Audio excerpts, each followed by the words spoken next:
Chapter 271. Su-gu, Void Ancient. This is. Hearing the voice of the demon mask, Bai Yu's eyes flickered slightly, and he asked in a deep voice, "Who are you?" He. You can call me Master." Master? Hearing the demon mask's words, Bai Yu was taken aback at first, then chuckled. "Aren't you being a bit too arrogant?" Demon mask, don't be so quick to deny it. Although my current strength is not strong, that's because my true body isn't here.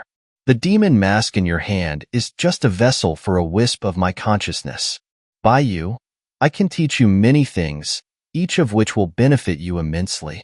Unfortunately, I have no interest. Bai Yu didn't believe half a word the demon mask said.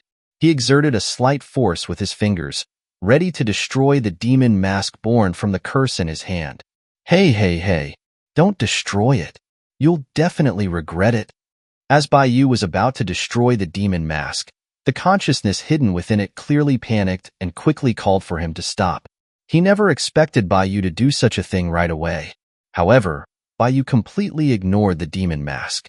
He gathered the spiritual power in his body into his fingers, causing cracks to appear on the surface of the demon mask, and large amounts of cursed black gas escaped from the mask. Stop it, Bai Yu. Don't you want to kill Brain? I can help you improve your strength. As soon as the demon mask said this, Bai Yu stopped, but his fingers remained firmly clenched around the demon mask, with no intention of letting go. If anything seemed wrong, he would immediately destroy the mask.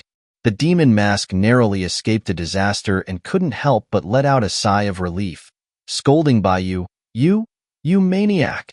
Do you know the cost I paid for this wisp of consciousness to find you?" Bai Yu looked calmly at the demon mask in his hand and asked, "Who exactly are you? Why are you looking for me? If you don't explain clearly this time, I won't keep you around. No matter how powerful your true body is, what I have in front of me right now is just a curse. You are truly troublesome."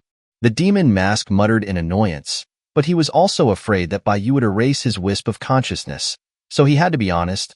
"My name is Su-gu, and I'm AI Shuang's guardian deity." Bai Yu raised an eyebrow. "AI Shuang's guardian deity?" Su-gu said, "Yes. AI Shuang is the princess of the Su-Ling clan in the initial Yuan realm.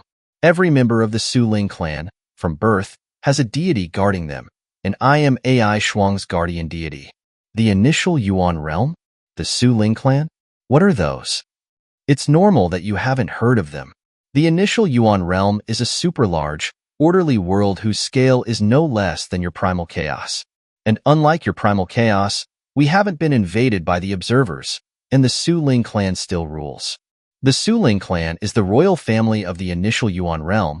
Their status is similar to that of the primal kings in your primal chaos.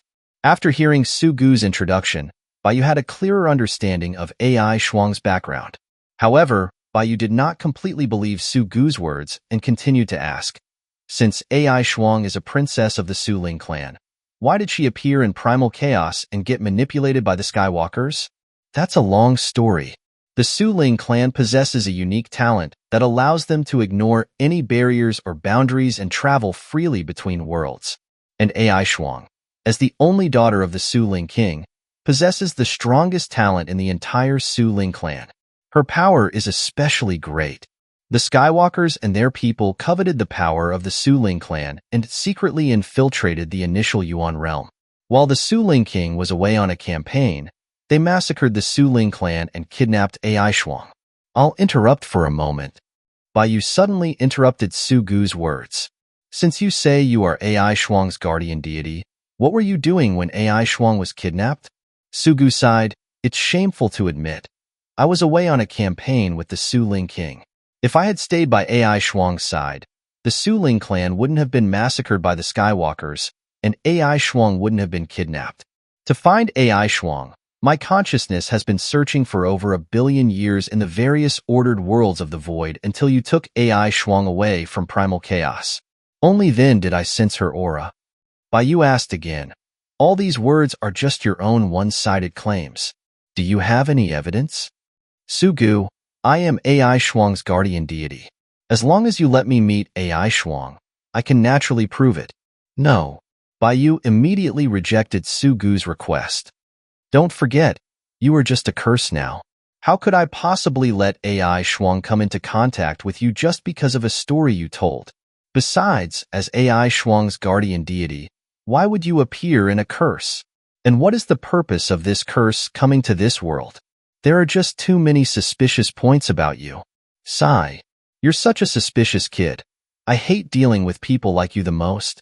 Sugu sighed deeply, but he was also afraid that Bai Yu would erase his wisp of consciousness, so he had to be honest. After returning from his campaign, the Su Ling king discovered that his people had been slaughtered and his daughter was missing, so he went completely mad. His guardian deity, Fu Lu, was also mutated into a curse and started corroding the entire Su Ling realm. And I, as AI Shuang's guardian deity, was the first to be affected after the Su Ling king went mad, and my body was trapped by his guardian deity. The Su Ling king is also looking for his daughter AI Shuang, but unlike me, he vents all his resentment on other ordered worlds. Wherever he passes, he will be cursed by his guardian deity. The 100-flower valley that appeared inside this giant beast is the curse that the Su Ling king cast from afar.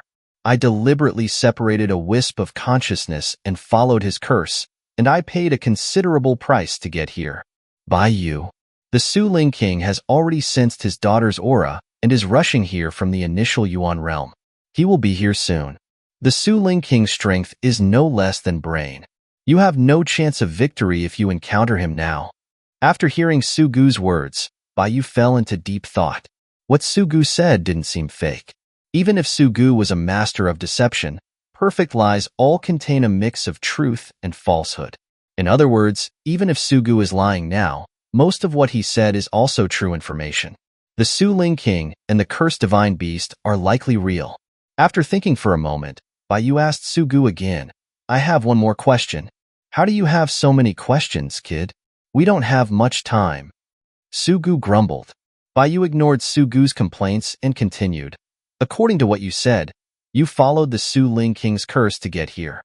So how did you find out about me and the primal chaos? Don't tell me that with just this remnant of yours, you can read my memories. Bai Yu had obtained a way to hide his true memories from Shani, and even Brain could not see through it. He was confident that, let alone Su Gu, even if the Su Ling king came in person, he would not be able to see through his heart. Hearing Bai Yu's question, Su Gu was stunned and speechless. A flash of light appeared in Bai Yu's eyes. So, you're still lying, aren't you? Chapter 272. Mysterious Blessing. Su Gu felt the real killing intent in Bai Yu's eyes and hurriedly said, Okay, I admit, I did hide some information. Actually, I also have a remnant of consciousness hidden inside AI Shuang. Through her, I watched everything that happened in Primal Chaos and learned about you and the Observers. I know that the Skywalkers and the Observers are enemies, and the Skywalkers are also enemies of the Su Ling clan, so I want to use your hands to destroy the Skywalkers. That is the real reason why I came here by following the curse of the Su Ling king. That's all? Bai Yu raised an eyebrow slightly, still suspicious. That's all. My conscience is clear. You've even uncovered my underwear. Su Gu said hastily. Then, Su Gu, afraid that Bai Yu would continue to doubt him, quickly said, If you don't believe me, you can check AI Shuang's soul. Deep in her consciousness, there is still a faint remnant consciousness hidden. I've already released that remnant. Bai Yu looked at the demon mask in his hand with suspicion, and without saying anything, he submerged his soul power into the small world, enveloping AI Shuang's soul. Now that AI Shuang had no defenses against Bai Yu easily entered AI Shuang's consciousness and found the remnant of consciousness that Su Gu had mentioned. The remnant of consciousness in AI Shuang's consciousness was even more fragile than the consciousness inside the demon mask, as if a single breath could blow it away. Bai Yu, you can see my remnant consciousness now, right? I'm really not lying to you anymore. Su Gu's voice came from the demon mask again. I see it. Bai Yu responded, and then he obliterated Su Gu's remnant consciousness in AI Shuang's consciousness, severing Su Gu's last connection with AI Shuang. Bai Yu, what are you doing? Seeing that Bai Yu had severed his last connection with AI Shuang, Su Gu couldn't help but roar. I exposed that remnant of consciousness to prove that I am AI Shuang's guardian deity, not for you to erase it. Sorry, I just don't like being watched. Baiyu replied faintly, not feeling that he had done anything wrong, and continued, besides, that remnant of consciousness can only prove that you might have been AI Shuang's guardian deity. Since the Su Ling King's guardian deity can mutate, it's not strange that you've changed your original intention. You're unreasonable. Su Gu was so angry with Baiyu's actions that the entire demon mask was shaking violently, and more cracks appeared on its surface. As if because of extreme anger, Su Gu's wisp of consciousness was about to dissipate by itself. Su Gu grumbled, I risked my life to save you. All my good intentions are wasted. I don't need a guy with an unknown origin to save me, Baiyu said, without changing his expression. Even if that Su Ling King really comes, I have my own ways to deal with it. You're just bragging. You don't know how strong the mad Su Ling King really is. Su Gu roared, not believing that Baiyu could solve the Su Ling King problem. Baiyu did not give Su Gu any further explanation. He hung the demon mask where Su Gu resided on his waist, and while walking out of the valley, he said to Su Gu, Okay, now you can tell me, what is it that you went through great hardship to come looking for me? Hearing Baiyu's tone, Su Gu in the demon mask was so angry that his teeth itched, but at this moment, he did need Baiyu's help, so he said, I came here this time to help you improve your strength. How exactly are you going to improve my strength? Baiyu asked. You just came out of primal chaos, and without contact with the mysteries of the void, you already have such strength. You can be considered a perfect piece of jade. As long as you accept the mysterious blessing of the void, your strength will undergo a tremendous change. Mysterious blessing? What is that? A person or a thing? I don't know the source of the mystery, nor do I know if it's a living being or pure power. I only know that there are countless mysteries in the void, and the strong beings who can traverse the void have all basically received a mysterious blessing. The more powerful the mystery you encounter, the stronger your strength will be. The Su Ling King of the Su Ling clan, the prophet of the Skywalkers, and even your observer's brain. They are so powerful because they have received a mysterious blessing. There's such a thing? That's right. But very few creatures know about the existence of mysteries, and even fewer are able to receive a mysterious blessing. It was by chance that I learned some information about mysteries from the Su Ling King. So, the Su Ling King's madness is related to the mysterious blessing? Baiyu asked again. This? Su Gu hesitated for a moment, then said, If you can obtain invincible power, what does it matter if you go mad? You'll still be you, and no one will be able to do anything to you in the future. So that means it's related, Baiyu said faintly. I'm not interested in that so-called mysterious blessing. The Su Ling King is coming. Can't you have some sense of crisis? Su Gu hesitated. I admit you are strong. You are one of the top warriors in the initial Yuan realm, but compared to the mad Su Ling King, you are far too weak. Isn't he not here yet? Baiyu laughed. And he probably needs quite a bit of time to find me, right? Baiyu did not treat the possible arrival of the Su Ling King with such an attitude because he was arrogant, but because he really had a countermeasure. Even if the Su Ling King was powerful, the fact that he had not been able to retrieve AI Shuang from the Skywalkers showed that he was not an opponent of the Skywalkers. Moreover, he was currently inside the belly of a mysterious giant beast. The power of swallowing that giant beast was not to be underestimated either. The Su Ling King would not allow himself to be swallowed by the giant beast and come to the belly of the beast. Therefore, he would probably fight the giant beast, and it would not be easy for him to break through the giant beast and come to its belly. During this time, Baiyu could already find Yuing, and then use the teleportation talisman to go to the Skywalkers' territory. By then, he could completely use the Skywalkers to eliminate the threat of the Su Ling King. With the giant beast as a natural barrier and the Skywalkers as a fallback, Baiyu was not worried about the Su Ling King at all. Moreover, now it was all just Su Gu's one-sided claims. It was not clear whether the Su Ling King was an enemy or friend, and Baiyu would never rashly try to make contact with any mysterious blessing because of Su Gu's words. Outside the primal chaos, there were dangers everywhere, and caution was paramount. Only by trusting no one could he live longer. You really are impervious to reason. Su Gu sighed deeply. Fine. I want to see how you deal with the coming crisis. Kid. Although the initial Yuan realm is far from here, the Su Ling King's ability will allow him to arrive here within a month. I really want to know, within this month, what will you use to fight the Su Ling King without the mysterious blessing? Then, you just wait and see. Chapter 273, The Great Samaritan. After talking with Su Gu, Baiyu left the valley and caught up with Walker, who was carrying Lucia on his back. The mountain path was not easy to traverse. Walker had not resupplied since the battle with the Ice Ancient Dragon, and he had also been tormented by the Su Ling King's curse for a while. By this time, he was extremely weak. However, Walker still relied on his tenacious willpower, step by step, carrying Lucia out of the mountains and forests. Baiyu followed behind, not disturbing Walker. He asked Su Gu again, "By the way, Su Gu, there's one more thing I'm curious about. 5 days ago, I wasn't in this northern land, but you and the Su Ling King's curse had already descended here. Why is that?" Su Gu was already numb to Baiyu, the problem youth, and replied, "Although the Su Ling King is strong, he can't do everything.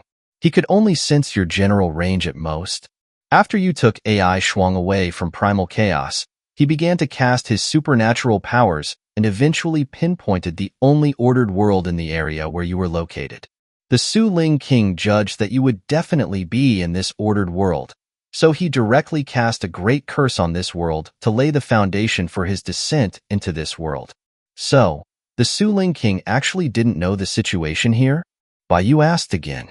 Su Gu was silent for a moment, then reluctantly said, "He didn't know." "Then what about Lucia?" "The Su Ling King's curse needs a carrier. Lucia's physique is special, perfect to be used as the soil for the curse to germinate. I originally planned to wait until the curse took shape, and then find a chance to break away from the curse to find you, but I didn't expect you to actually come looking for me and also remove Lucia's curse. Although I'm very reluctant to admit it, you really do have some skills. After losing its carrier, the Su Ling King's curse will spread much slower before finding a new carrier. You can luckily live for a few more days." "Thank you for the compliment," Baiyu laughed. "Humph." Su Gu snorted coldly. "But if you think that way, that the Su Ling King won't be able to do anything to you, then you're being too naive. Did you see that valley?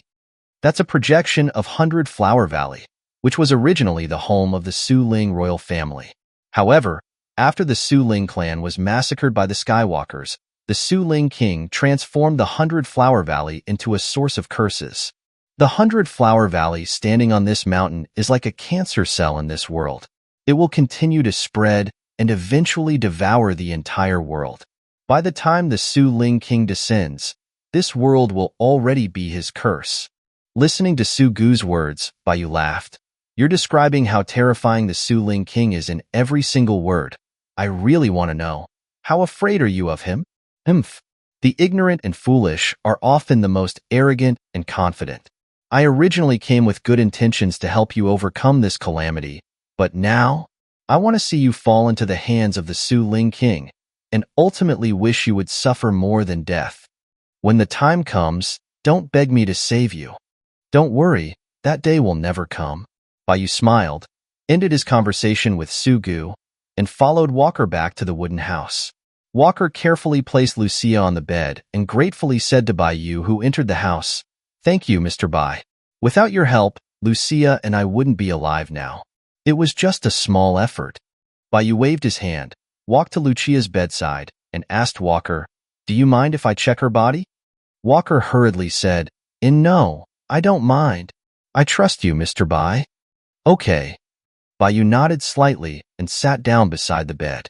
He was about to take Lucia's pulse when Su Gu said again, "Kid, although the curse in Lucia's body has been removed by you, she was ultimately chosen by the Su Ling King.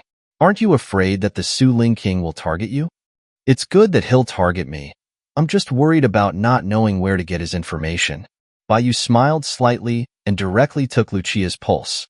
The moment Baiyu's fingers touched Lucia's wrist, Baiyu felt that a pair of eyes had opened in the darkness, peering at him through Lucia's body. "He's really here." Baiyu felt that the Su Ling King's gaze was trying to pry into his memories. The corners of Baiyu's mouth curled up slightly. He immediately fabricated a memory that he wanted the Su Ling King to see, letting the Su Ling King investigate. Sugu, who was hanging on Bai Yu's waist, didn't know Bai Yu's methods. He sneered, "Humph, idiot. If you keep doing this, you will have your secrets revealed to others." Bai Yu did not respond to Sugu. Under the Su Ling King's gaze, he helped Lucia repair the hidden injuries in her body and bit by bit cut off the faint connection between Lucia's soul and the Su Ling King. He pulled Lucia's soul out of her body. The Su Ling King, at this time, also wanted to view more of Bai Yu's memories, so he let Bai Yu cut off his connection with Lucia. He was preparing to see through Bai Yu before the connection was completely severed. For him, there were plenty of carriers like Lucia, so giving up one was not a problem. And so, both sides tacitly did their own things. The Su Ling King peeked into Bai Yu's memories, and Bai Yu rescued Lucia from the Su Ling King's control. Bai Yu protected Lucia's soul and, under Walker's shocked gaze, created a new body for Lucia out of thin air. He then erased Lucia's old body. "Mr. Bai, what are you doing?" Walker was startled by Bai Yu's actions. Lucia's old body has been contaminated by the curse. Continuing to let her soul stay in the old body could possibly cause her to be cursed again. "I'm helping her make a completely new body. Don't worry, she won't feel any different than before, and it might even feel better." Bai Yu didn't tell Walker about the Su Ling King. He just made up a random reason to explain it to Walker. As Walker was listening in a daze, Lucia, who had received a new body, also woke up. She looked at Walker and Bai Yu in the room, her eyes filled with confusion. "What am I?" "Lucia." Seeing Lucia wake up, Walker couldn't bother to think about what Bai Yu said. He immediately embraced Lucia and cried, "It's so good that you're okay." "Walker." Lucia was startled by Walker's sudden embrace, but a smile quickly appeared on her face. She also hugged Walker and softly said, "Thank you." Although she didn't know what had happened, she knew that Walker must have suffered a lot to save her. Sugu looked at Lucia and Walker hugging each other through the demon mask and sighed to Bai Yu. "You, just to fulfill this couple, do you know that your memory has already been viewed by the Su Ling King? It doesn't matter."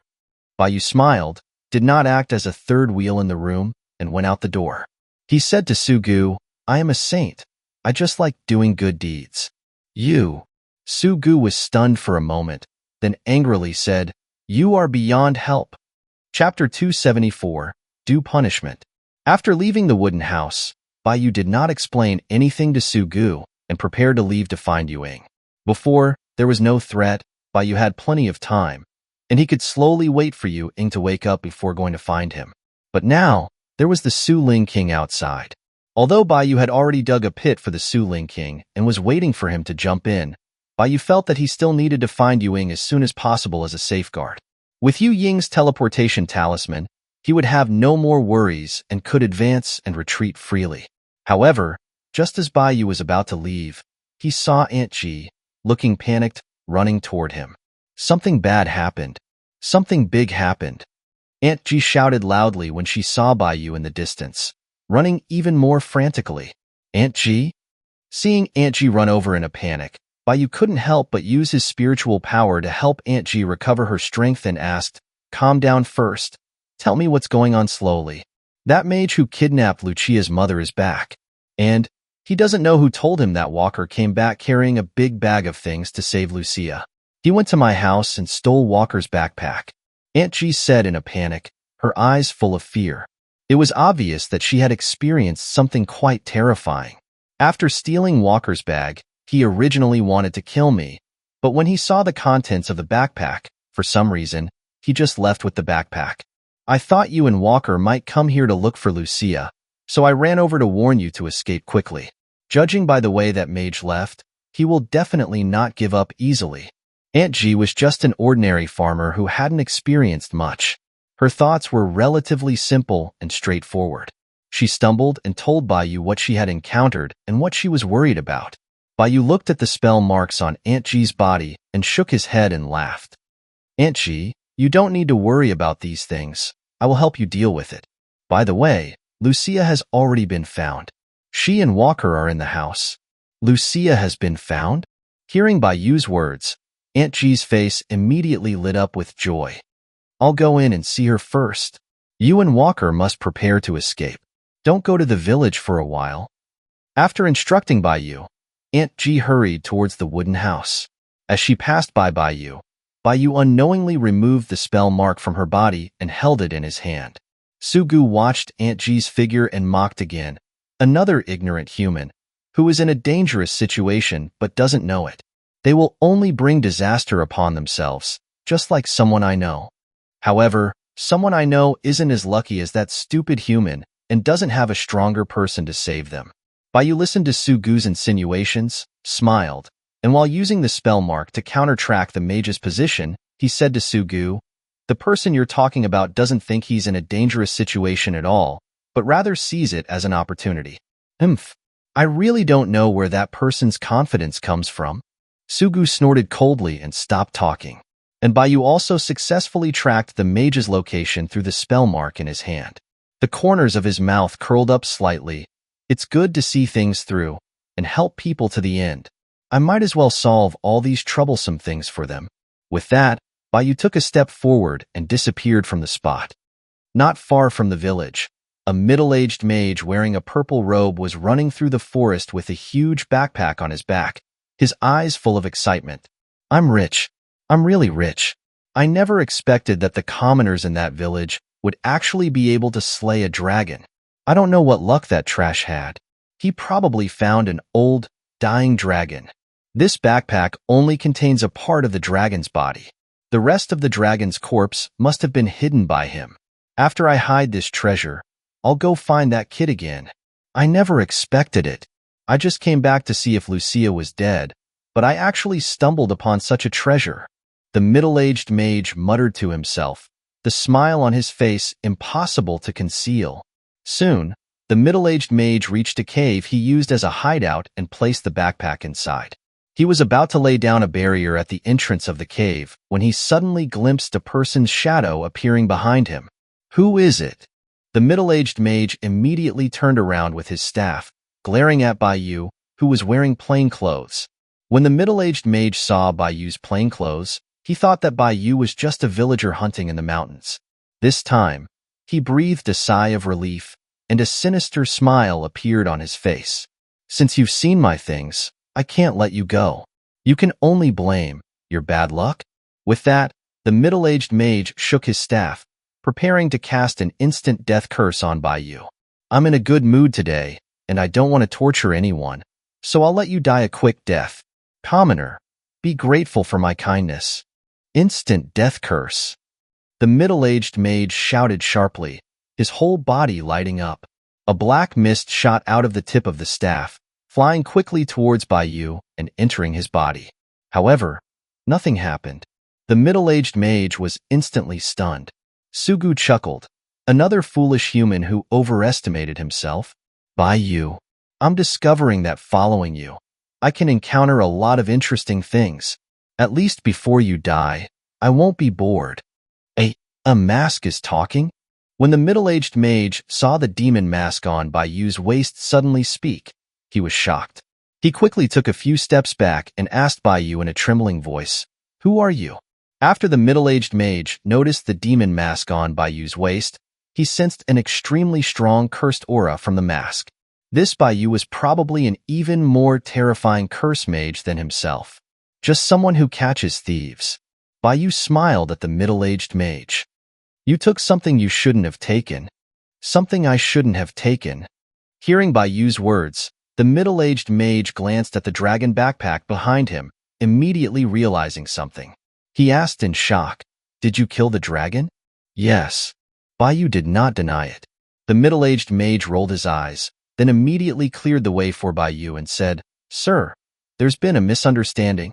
I didn't intentionally take your things." After Baiyu ignored his instant death curse and spoke to the demon mask, the middle-aged mage understood that he had kicked a steel plate. Now, only by admitting his mistake could he possibly survive. "Your eyesight isn't bad." Baiyu smiled and nodded. "Unfortunately, you have to be punished for doing things you shouldn't do." Baiyu slightly raised his hand, his 5 fingers spread open, and a huge suction force immediately surged from the palm of his hand. The middle-aged mage lost his footing and was directly sucked into Baiyu's palm. "What are you going to do?" The middle-aged mage cried out in terror, his eyes full of fear. At this moment, terrifying soul power poured out from Bayu's palm and invaded the middle-aged mage's soul. Ah! The middle-aged mage's miserable screams echoed through the forest. Chapter 275, Prison Break. The middle-aged mage's screams continued for a while in the forest, scaring away countless birds and beasts before finally subsiding. Bayu casually tossed the foaming at the mouth, stiff-limbed mage onto the ground, sighing, "I didn't expect that Lucia's mother was actually the queen of the western cold country. Their backgrounds are truly extraordinary. That kid Walker really did put on a good show of a young boy slaying a dragon to save a princess." From the middle-aged mage's memories, Bayu learned the true identities of Lucia and her mother. Lucia's mother was named Dai Weier, and she was the queen of the cold country. 13 years ago, the cold country's general launched a rebellion, occupied the palace, and executed the king. With the help of the king's confidants, who fought to the death, Dai Weier disguised herself as a witch and fled to the barbarian kingdom in the north overnight with her 3-year-old daughter, Lucia, where they lived in seclusion in the village where Walker was located. However, the new king of the cold country did not give up searching for Dai Weier and Lucia. He finally found Dai Weier not long ago and sent a cursed mage to capture Dai Weier, while also placing a curse on Lucia to torment the descendants of the former king. What a wonderful royal feud. If I hadn't intervened, the current king of the cold country should be able to rest easy in the future, right? Bayu chuckled and casually flicked out a spiritual blade to cut off the middle-aged mage's head. He then tore through space and teleported the dragon backpack next to Walker. Sugu, seeing Bayu's series of actions, couldn't help but say, "Bayu, you can hardly protect yourself, yet you're still in the mood to meddle in these ants' petty affairs? What's so interesting about a power struggle in a tiny, insignificant country? I already said, help people to the end. Since Lucia was once a princess, I naturally have to help her restore her identity. It won't take too long anyway." Bayu smiled, and his entire body vanished from the spot. The next moment, Bayu appeared at the entrance of the cold country's royal capital dungeon. In the memories of the middle-aged mage, after being captured, Dai Weier was imprisoned in the royal capital's dungeon. The king was planning to announce Dai Weier, the former queen, as a wicked witch on the next solar eclipse day, and then publicly execute her. The jailers guarding the dungeon entrance were all stunned to see Bayu suddenly appear, and they subconsciously picked up their weapons. Bayu looked at the 2 jailers who had raised their weapons at the entrance and said, "I'm here to rescue a woman named Dai Weier this time. I think you know she's your former king's queen. I don't like to kill the innocent, so if you don't want to die, put down your weapons now, and you still have a chance to live." As soon as the words fell, the dungeon gate behind the 2 jailers shattered instantly, scaring the 2 jailers into paling. What kind of monster was this? The 2 jailers looked at each other, then threw down their weapons without hesitation and made way for Bayu. They were just low-paid workers. It wasn't worth losing their lives for that little money. A wise choice. Bayu saw the 2 jailers wisely throw down their weapons, gave a slight smile, stepped forward, and asked, "Where is Dai Weier imprisoned?" "In the deepest water prison." One of the jailers subconsciously pointed the way for Bayu. "Thank you." Bayu patted the jailer on the shoulder, then swaggered into the dark dungeon. The 2 jailers at the entrance watched Bayu's back disappear from their sight and looked at each other, a little confused. "And now, what should we do?" The jailer who pointed the way for Bayu asked the other jailer. "Run." That guy teleported over. At the very least, he's a space mage, a ruthless character. All the guys inside the dungeon together are not even worth a finger of his. Should we notify the warden? Dai Weier is an important prisoner. Notify my ass. We directly let that guy in. Do you think the warden will let us go? And you don't know how badly Dai Weier is being tortured by those people? If that guy sees Dai Weier, we probably won't be able to leave. You're right. Let's run. Losing our job is better than losing our lives. Don't worry. I feel like the cold country is about to change. We might not lose our jobs. The 2 jailers guarding the entrance discussed for a while, then directly took off their uniforms and fled from the dungeon. At this time, Bayu also reached the deepest part of the dungeon and saw a woman hanging by iron chains, half naked, with her upper body covered in wounds and her lower body submerged in the water. The cold country was also located in the northern region, where it was cold and freezing, and Dai Weier was currently soaked in icy water. Just thinking about it, one could imagine how painful it was. Even Sugu couldn't help but sigh. She actually hasn't frozen to death. It's a miracle. Baiyu looked calmly at the unconscious Dai Weier and said, "She's probably holding on for her daughter." I have to say, maternal love can always unleash power that surpasses human limits. Baiyu discovered a curse in Dai Weier's body that was the same as Lucia's. But the curse in Dai Weier's body didn't seem to have been planted by someone. Instead, it was as if she had voluntarily absorbed it from Lucia's body. Dai Weier's curse, when combined with Lucia's, created a complete, vicious curse. Probably, after Dai Weier died, her curse would transfer back to Lucia completely. Dai Weier was silently bearing most of the pain from the curse for Lucia. Sugu said, "Indeed. I have to admit that this woman's love for her daughter is no less than the Su Ling King's love for Ai Shuang. Unfortunately, the Su Ling King has strayed from the path, and this woman doesn't have enough strength. They are all pitiful people." Baiyu didn't respond to Sugu. He directly broke the restriction at the water prison entrance, rescued Dai Weier from the water, and used his spiritual power to weave a set of warm clothes, which he draped over Dai Weier's body. Baiyu's series of actions successfully triggered the dungeon alarm, and a large number of jailers and guards rushed toward him. "Over there, someone is breaking out of prison."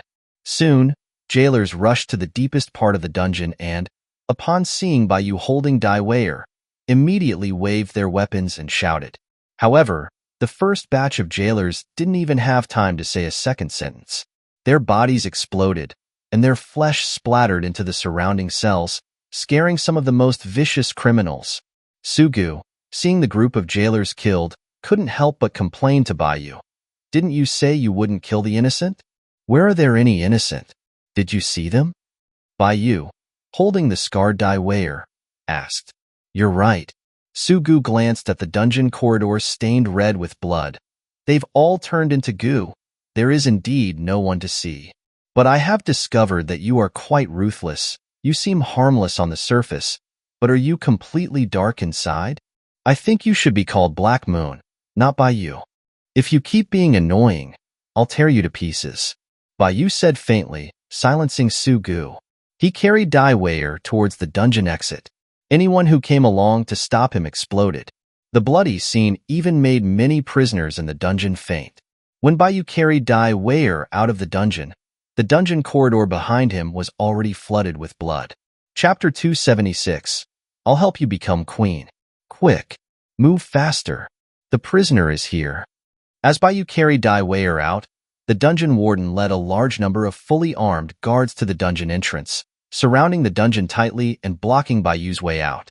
The fat, well-fed warden, wearing luxurious clothes, scanned the dungeon entrance with his narrow eyes. After discovering that there was only Baiyu breaking out of the prison, he couldn't help but be stunned, and asked Baiyu with a look of surprise, "With just you dare to break into my dungeon?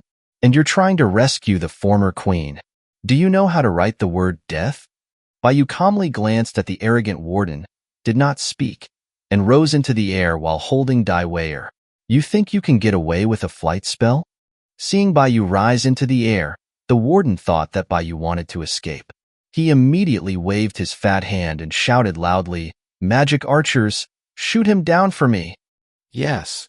As soon as the warden gave the order, more than a dozen enchanted archers walked out from behind him and aimed their bows at Baiyu. "Since I took charge of this dungeon, no one has ever successfully escaped, and you won't be an exception." The warden raised his hand, looked at Baiyu in the sky, grinned, then his eyes flashed with ferocity, and he shouted sharply, "Fire! Shoo! Shoo! Shoo!" The enchanted archers all released their bowstrings, and the arrows shot out like lightning. However, those arrows did not fly towards the sky, but instead, they all shot into the warden's back. In an instant, the warden was riddled with arrows. "Why you?" The warden turned around with a puzzled look. He looked at the dozen archers in bewilderment, opened his mouth to scold them with foul language, but his throat was blocked by blood. His consciousness gradually blurred. Thump! Before the warden could say a complete sentence, his fat body crashed to the ground, and blood seeped out of his corpse, staining the ground red. The guards surrounding the dungeon entrance saw this and instantly descended into chaos. Sugu, watching the chaotic scene below, couldn't help but ask Baiyu, "Aren't you going to kill the others?" Baiyu ignored Sugu's words and focused his attention on the palace. The commotion caused by the dungeon had already reached the palace, and immediately several palace mages flew out from the palace, heading towards Baiyu. However, the few palace mages had just flown into the air when they directly exploded in midair, once again causing a stir of exclamations. For a time, the entire palace was in an uproar. Everyone knew that a terrifying figure of a master mage level had come to the royal capital. Baiyu spared the guards outside the dungeon and landed at the entrance of the palace while holding Dai Weier. At this time, Dai Weier, who had been nourished by Baiyu's spiritual power, slowly woke up. She opened her eyes and was startled to see that she was in the arms of a stranger, and hurriedly said, "Why you are? I'm a friend of Walker's, and I just rescued you from the dungeon." Baiyu, seeing that Dai Weier had woken up, put her down and introduced himself. "Your little Walker's friend? You rescued me from the dungeon?" Dai Weier was stunned, her mind unable to comprehend it all. She was imprisoned in the deepest part of the dungeon. Under tight security, not even a fly could get in. Probably, only a master mage level figure could possibly rescue her from the dungeon. But how would Walker know such a great person? Baiyu didn't explain much and smiled at Dai Weier. "You don't need to think too much. You just need to know that I want to help you. That's enough." "Help us?" Hearing Baiyu's words, Dai Weier realized that her body was full of magical power and that the curse had been completely removed. All of her injuries were healed. Recognizing that Baiyu was her savior, Dai Weier couldn't bother to explore Baiyu's true identity and purpose, and hurriedly thanked Baiyu. "Thank you, sir, for saving my life. I am eternally grateful." No matter what Baiyu's purpose was, he had saved her. "You don't need to thank me. It's just a whim and a small effort on my part. Just think of it as if you won the lottery." Baiyu waved his hand with a smile, and then asked Dai Weier, "By the way, now that I'm giving you the chance to be the queen of the cold country, can you handle it?" Be the queen? Dai Weier was stunned again, her mind a complete mess, and she was unable to comprehend anything. One moment she was a prisoner of the kingdom, and the next moment she was to be queen? The things that were happening now exceeded her ability to understand. She still didn't understand what the situation was. At this time, the palace gate slowly opened, and a black-robed old man slowly walked out of the palace. Dai Weier, who had stopped thinking, saw the black-robed old man who walked out of the palace, and her pupils shrank slightly.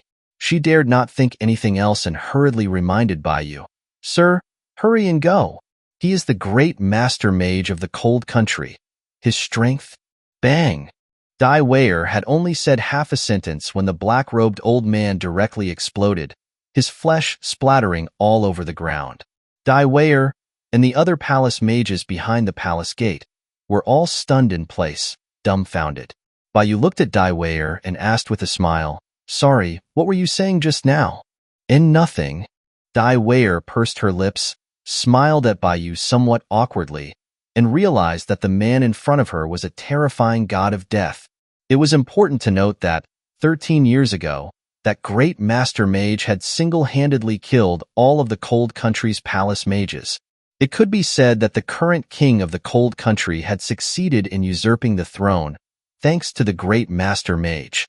Dai Weier herself was also a genius mage, a semi-master mage level figure. However, for more than 10 years, she had been living in the shadow of that great master mage, afraid to use even the slightest magic. And now, that great master mage had turned to goo without even a single line after his appearance.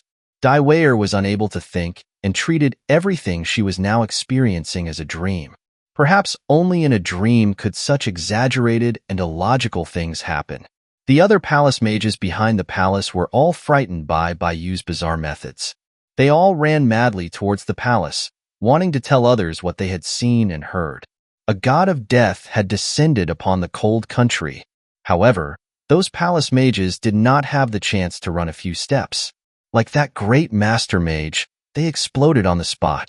Blood stained the palace's white flagstones red. In less than a breath, the palace gate had been cleared by Yu. Yu, as if he had done something insignificant, reminded Dai Weier, who was still stunned, "If I were you, I would take this opportunity to take advantage of my power and establish my own prestige so that I can sit firmly on the throne in the future." "Yes, sir." Dai Weier came back to her senses and looked blankly at Yu, still unsure of what to say. "I'm a bit pressed for time. Next, I'm going to kill my way into the palace hall, get rid of the usurping king, and then leave. During this time, you can stay by my side and think about how to establish your prestige. I've given you the chance. As for whether you can become the queen of the cold country and avenge your husband, it depends on you." As soon as Yu said this, Dai Weier's whole body shook, and she once again remembered the nightmare 13 years ago. Whether this was a dream or not, avenging her husband was something she had been thinking about day and night for 13 years. I understand." Dai Weier bit her lip, threw her jumbled emotions to the back of her mind, and said firmly to Yu, "Sir, I want to be queen." "Okay." Yu nodded, stepped onto the ground stained red with blood, and walked towards the palace. "Follow me. I will help you become queen." Chapter 277, The Royal Curse.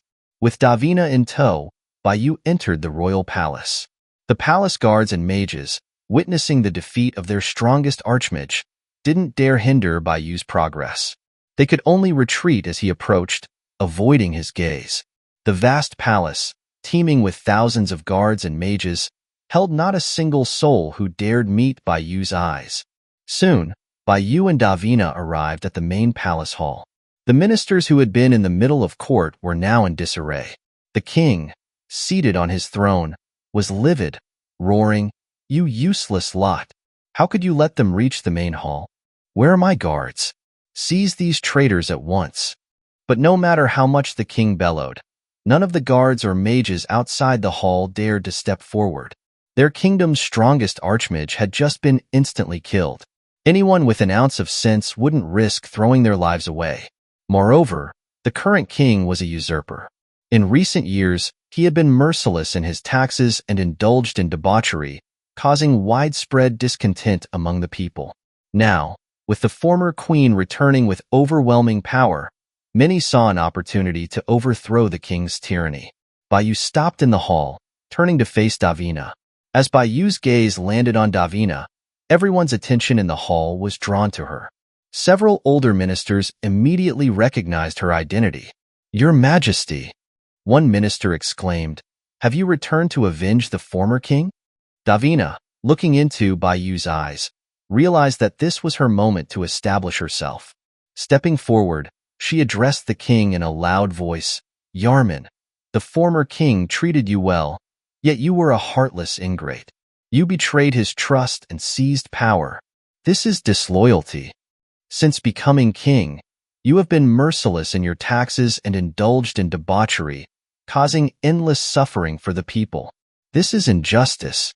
Today, I will avenge the former king and take your dog's life." As Davina spoke, she didn't even need her staff. A sharp, massive icicle formed in her palm. Yarman, on his throne, saw Davina's magic and his pupils constricted. He frantically yelled, "Cromwell! My archmage! Help me! Save me! Your Majesty, Cromwell has already fallen outside the palace gates," a minister couldn't help but say. Dead. Yarman's pupils constricted even further. He waved his hand dismissively. "Impossible! My archmage is invincible. He cannot be dead. Cromwell, come save. Yarman was yelling hysterically when his face suddenly contorted, his eyes bulging. His limbs started to twist, blisters sprouted on his skin, making him look utterly grotesque.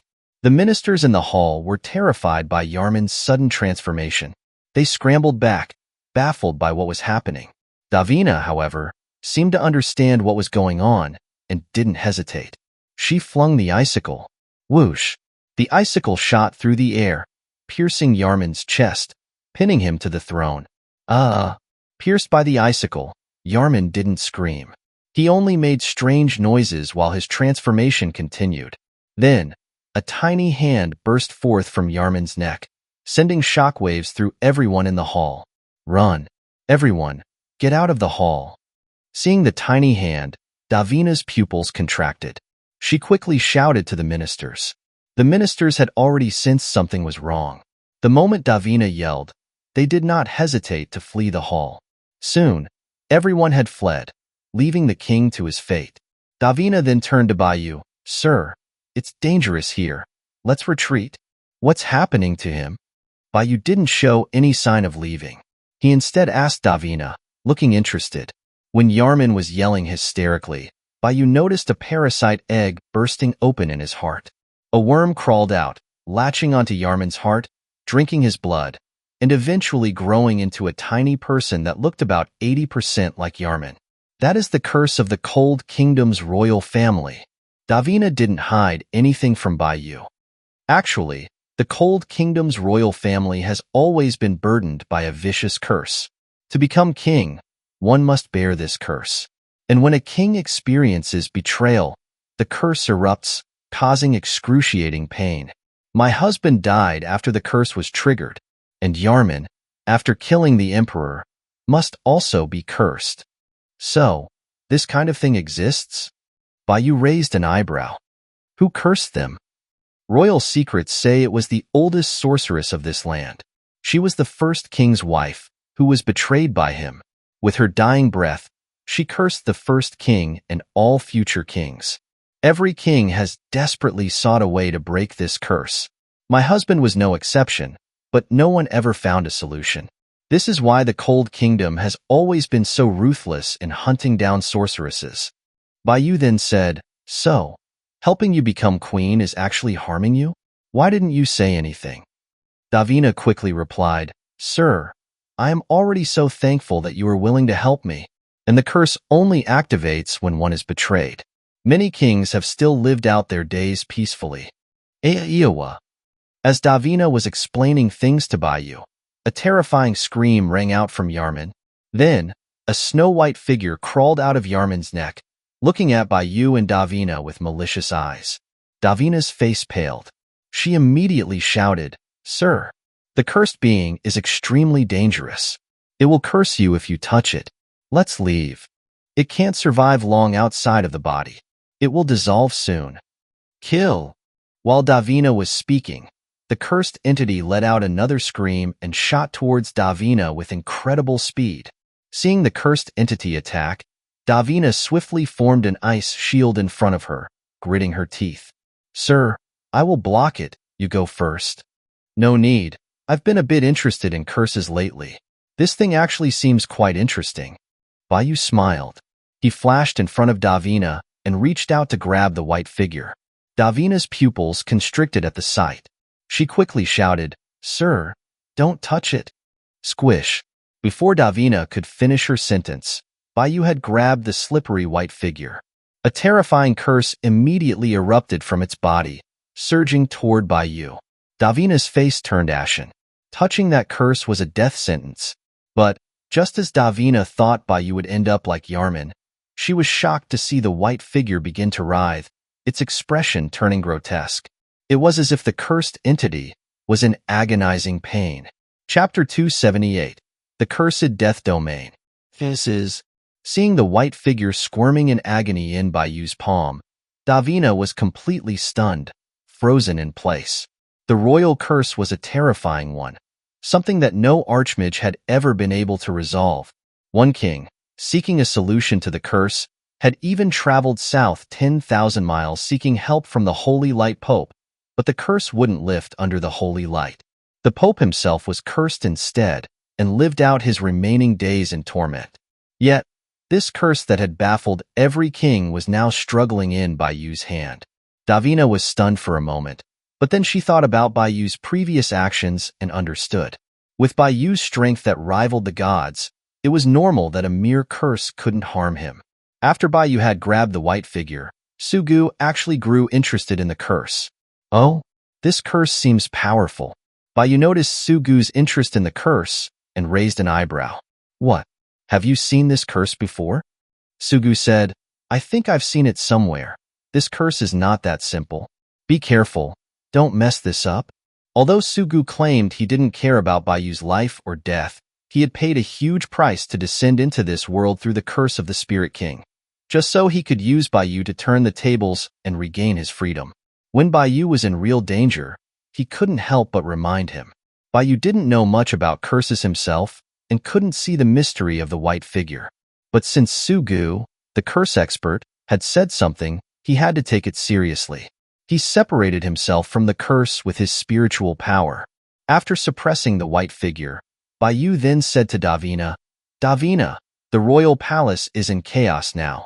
If you go out there and take charge, it will be easy for you to ascend to the throne. But sir, you? Davina glanced at the white figure in front of Baiyu, her eyes still full of worry. Baiyu smiled, Don't worry about me. You can leave me this hall for a while. For a while, don't let anyone come near this place. Davina knew there was no point in arguing with him. She bowed respectfully. Please be careful, sir. Once I stabilize the royal palace, I will definitely repay you. She then immediately walked out of the hall. At the moment she walked out of the hall, she already had the aura of a queen. Even though she had been a peasant for more than a decade, the grace that she'd cultivated as a queen still remained. Baiyu didn't care about what Davina was going to do in the palace. He took the ghost mask from his waist, aiming it at the white figure, which was still trapped by spiritual power. Hey, Baiyu, what are you doing? Sugu was scared by Baiyu's actions and yelled. Baiyu answered, I'm trying to see if this ghost mask can absorb this humanoid curse. Isn't it formed by the Spirit King's curse? What try? I'm still inside this mask, don't you? Before Sugu could finish, Baiyu activated the ghost mask, trying to use it to absorb the curse. The ghost mask unleashed a powerful suction, and the white figure instantly dissipated under the suction. But, just as the curse was about to be sucked into the ghost mask, it reformed again, becoming a white figure that looked like Yarman. Sugu was relieved and then scolded Baiyu. You bastard! What if I got cursed? Is it that easy to get cursed? Baiyu smiled at the ghost mask. I was fine when I held the white figure directly. You are just a wisp of remnant soul inside the ghost mask. Even if you get cursed, it won't affect your real body. Do you even know that I'm just a remnant soul now? Sugu became even angrier. If my real body was here, I would have slapped you to death. Well, you have to be able to come here first, Baiyu said with a smile. The helpless Sugu could only be angry and powerless. After teasing Sugu for a while, Baiyu put the ghost mask aside and focused all his attention on the white figure. Judging from the reactions of Sugu and the ghost mask, Baiyu was sure that the white figure was probably a cursed object that was no less powerful than the Spirit King. Soon, Baiyu was going to face off against the Spirit King. Although Baiyu had prepared his strategies, he wouldn't mind having more trump cards. If he could understand the specific uses of the white figure, his chances of winning against the Spirit King would increase. Sugu saw that Baiyu had started researching curses. He suppressed his anger and controlled the ghost mask to fly close to the white figure, staring at it. Baiyu didn't stop him. Sugu had a much better understanding of the space outside the chaos, and he also knew the Spirit King, who was good at using curses. Baiyu needed Sugu's knowledge. And so, they put aside their previous unpleasantness, working together to study the curse. I think I remember it. Sugu stared at the white figure for a while and then said, This curse is probably from the cursed death domain. Cursed death domain? Where is that? Baiyu asked. Sugu said in a deep voice, The cursed death domain is a small wasteland in the void. Its scale is far smaller than the primordial realm and the primordial chaos, and it doesn't have complete rules. You can think of it as an isolated island in the middle of the ocean. But there is a beast of curse that is formed by curses in the cursed death domain. It is covered in curses that could swallow everything. Even the Spirit King, who is good at using curses, wouldn't dare to go deep into the cursed death domain and fight the cursed beast. The reason I know a little about this curse is because the Spirit King went to the cursed death domain to find a revenge curse, and I secretly hid a wisp of consciousness on him. I was able to see the terrifying scenes of the cursed death domain. By you, the white figure is from the cursed death domain. That means the sorceress who cursed the Cold Kingdom's royal family doesn't belong to this world either. She probably possesses a power that is no less than the Spirit King. Don't go provoking her. The reason this cursed object hasn't hurt you yet is because it's not in its complete form. By you, I suggest you destroy this curse immediately and prevent any further trouble. After hearing Sugu's serious words, Bayu realized the seriousness of the situation. The look in his eyes as he stared at the white figure had changed completely. Okay. Bayu wasn't arrogant enough to think that he could face any powerful curse. He followed Sugu's advice, preparing to completely destroy the cursed object before it was formed completely.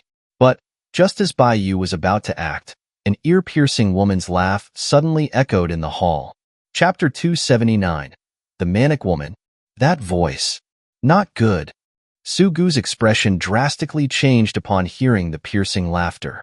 He immediately flew to Bayu's side, clinging to his waist, and urgently said, Bayu, the sorceress who cast the curse is here. Be careful.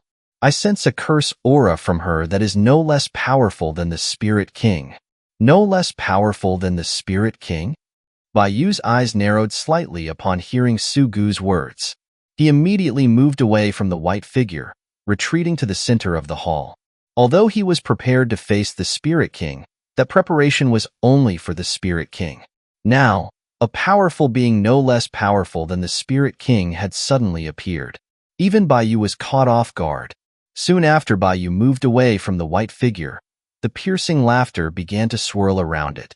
Then, within Bayu and Sugu's sight, the white figure, surrounded by the piercing laughter, began to twist and distort.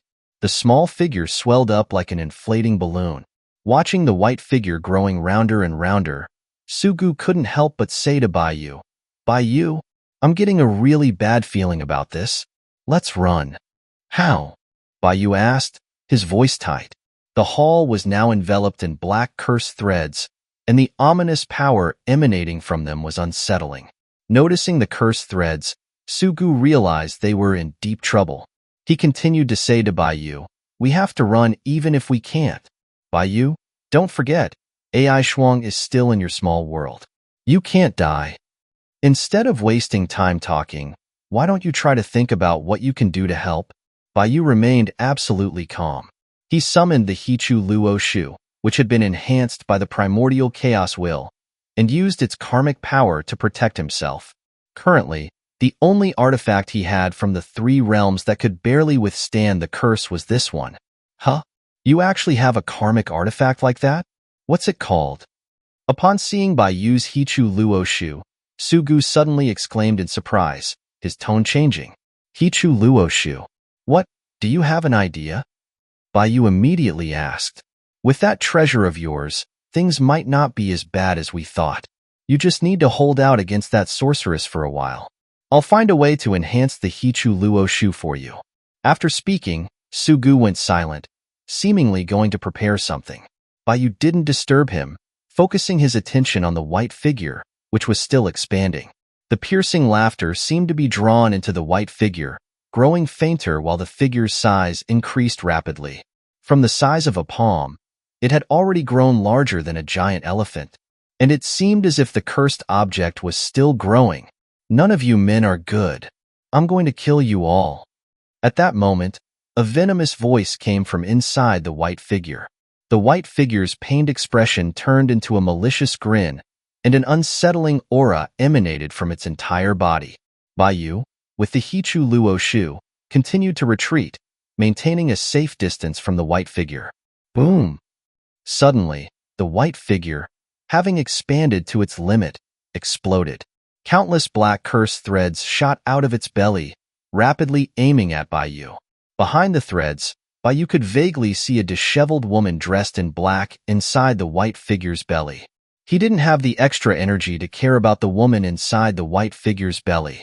Bayu dodged the curse threads, using the power of the Hichu Luo Shu to dissolve the ones he couldn't evade.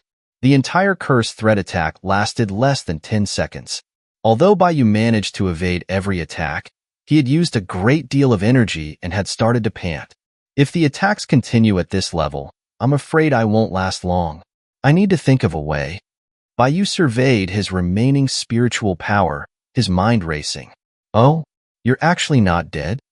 The woman, noticing that Bai had blocked her attack, showed a hint of surprise in her eyes. She walked out of the white figure's belly, extending her palm. The white figure, which was now the size of a giant elephant, rapidly shrunk, returning to her hand. The woman held the white figure and carefully examined Bai. You don't seem to be from this world either. It seems that you are just like me, swallowed by that giant beast, right? Faced with the woman's question, Bai didn't let his guard down, but he was happy to stall for time by talking. While replenishing his spiritual energy, he said, "It seems you and I have the same experience. But I'm curious, why haven't you left? Why have you been staying in this world?" "Leave." The woman suddenly laughed. "Ha ha ha, you're so naive. Once you enter this world, you'll never be able to leave." Bai frowned. "Why?" "The beast's flesh walls aren't that strong. With your power, breaking through them should be easy, right?" "The beast's walls are indeed not that strong, but they're very resilient. They also actively attack those who try to break through them. If you want to break out through the beast's walls, you're just seeking death. What about leaving through the beast's mouth?" Bai asked again. The woman shook her head. "It's useless. The suction force created by that beast simply inhaling is something neither of us can resist. Moreover, the beast's flesh and blood can block space. You can't even teleport out. I've tried all the methods I can think of. Once you're in the belly of this beast, you can forget about ever leaving. Maybe we can find a way together." Bai suddenly suggested a collaboration with the woman. This beast is a living thing, and since it's alive, it can definitely be killed. You want to collaborate with me? A hint of surprise flashed through the woman's crazed eyes. It seemed she hadn't expected Bai to say something like that. She sized Bai up for a moment, but her eyes quickly regained their madness. She grinned maliciously at Bai. "You can't leave. With your power, you won't be able to help me at all. Besides, all of you men are liars." The woman shrieked, and the white figure in her palm exploded. A large number of cursed threads turned into cursed snakes, which rapidly shot toward Bai.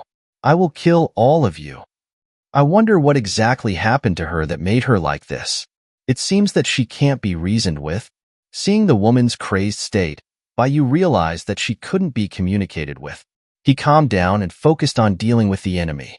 The woman's words did give Bai important information. After all, he did not want to be stuck inside this giant beast's belly forever.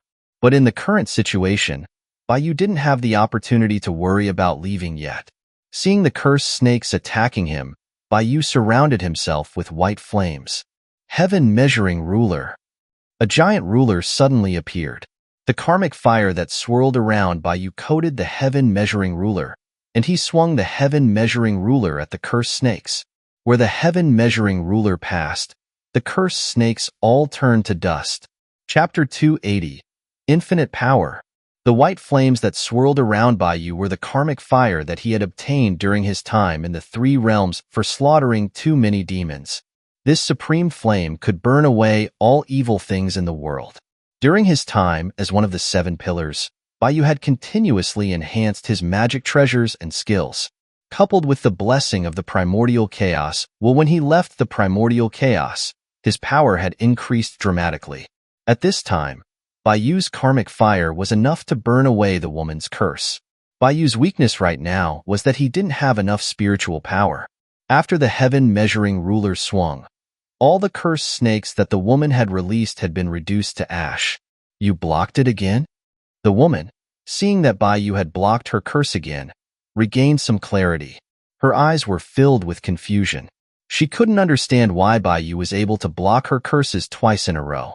Logically speaking, even people stronger than Bai wouldn't be able to come away unscathed from her curse. After using the heaven measuring ruler to destroy the woman's attack, Bai had less than a third of his spiritual power remaining. He could only block another one of the woman's curses at most. "Sugu, how are things on your side? I'm having some trouble here." Realizing he wouldn't last much longer, Baiyu contacted Su-gu with a telepathic message. Almost done. Baiyu, you're something else. I thought you would have been cursed half to death by that woman. I see that you don't have a lot of spiritual power. How is the quality this high? Su-gu asked, his tone sounding rather cheerful. Stop talking.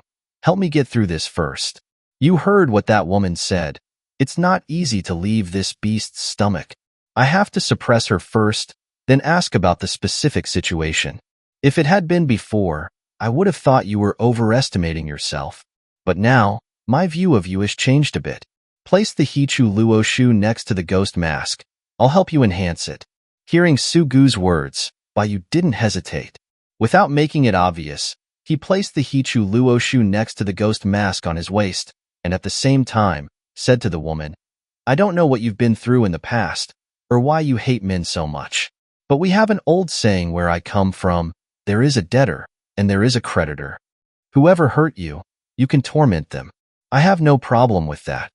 We've had no grudges in the past, and we have a common goal. There is no reason for us to fight to the death. Perhaps Baiyu's display of power had affected her. The woman didn't immediately descend into madness. She sized up Baiyu again carefully and asked, Do you have a way out? I only arrived in this world recently. I haven't figured out what is going on yet, but I have an enemy who is about as strong as you and also good at curses. He will soon arrive here, and we can use him to escape this world. Someone as strong as me? After listening, the woman was stunned for a moment and then laughed. You're definitely lying. My curse was obtained from the cursed death domain. You have no idea how powerful I am. No one is better at curses than me. Seeing that the woman was starting to get manic again, Baiyu quickly said, That guy has also been to the cursed death domain. Where is the cursed death domain? The woman suddenly stared at Baiyu, asking sternly, This? Baiyu was startled. It was the Spirit King who went to the cursed death domain, not him. How would he know where it was? I knew it. You're lying to me, you damn man. Seeing that Baiyu didn't answer, the woman once again descended into madness. This time, half of her body turned into curse threads, and she charged at Baiyu with great speed.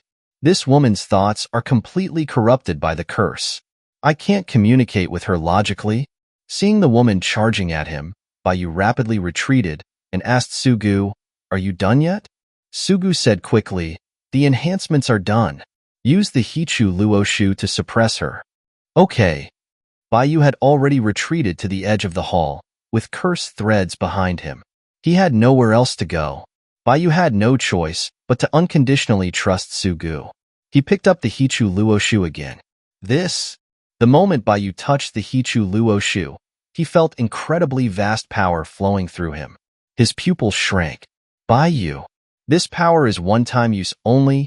Use it quickly, don't waste it. Su-gu urged. Hearing Su-gu's words, Baiyu didn't hesitate. He immediately activated the Hichu Luo Shu, and the entire hall instantly turned into a vast starry sky. A huge 8-trigram formation appeared with Baiyu at its center, and the woman was also surrounded by the formation. At this moment, it was as if Baiyu had grasped the true nature of the universe. Countless pieces of information flooded his mind, and in Baiyu's eyes, the woman's curse was completely understood. Standing at the center of the 8-trigram formation, Baiyu showed signs of an epiphany. Iya! Suddenly, the woman let out a piercing scream. Her entire body had turned into a curse. Countless curse threads pierced the 8-trigram formation. Numerous tiny holes appeared on the Hichu Luo Shu that was floating in front of Baiyu. It seemed as though it was starting to get cursed. The Hichu Luo Shu had been damaged, and Baiyu was pulled out of his epiphany. He looked at the woman and controlled numerous stars to crash down onto her. Stars, containing boundless power, came from all directions, suppressing the woman, and the curse threads surrounding the woman started to disappear rapidly. The spiritual power in Baiyu's body was being consumed rapidly.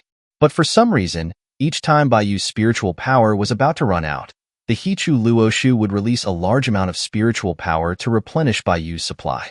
At this moment, Baiyu's power seemed infinite, and he could use it without restraint. Although Baiyu vaguely felt that his infinite power status was a little strange, At this moment, he was facing the madwoman from the cursed death domain. He couldn't think too much about it. He could only constantly release the stars to suppress the woman. Baiyu himself was already strong. Combined with being at the center of the formation and possessing infinite spiritual power, now that his mana deficiency had been fixed, the woman no longer had the ability to fight back. Star after star fell, and amidst the woman's miserable cries, all of her curses were melted away. Her essence was dissipating. Standing at the center of the formation, Baiyu, looking at the woman who was close to having her essence completely destroyed, chose not to deal the final blow. At the last moment, he retracted the Hichu Luo Shu, and the starry sky covering the hall instantly disappeared.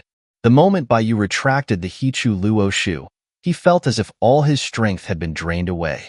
The intense pain in his head was torturing his soul. At this moment, the woman, who had just barely escaped death, lay weakly on the floor. She did not notice Baiyu's condition. Her eyes still contained boundless terror. In that 8-trigram formation, she felt as if Baiyu was the sky, and that she was as insignificant as an insect.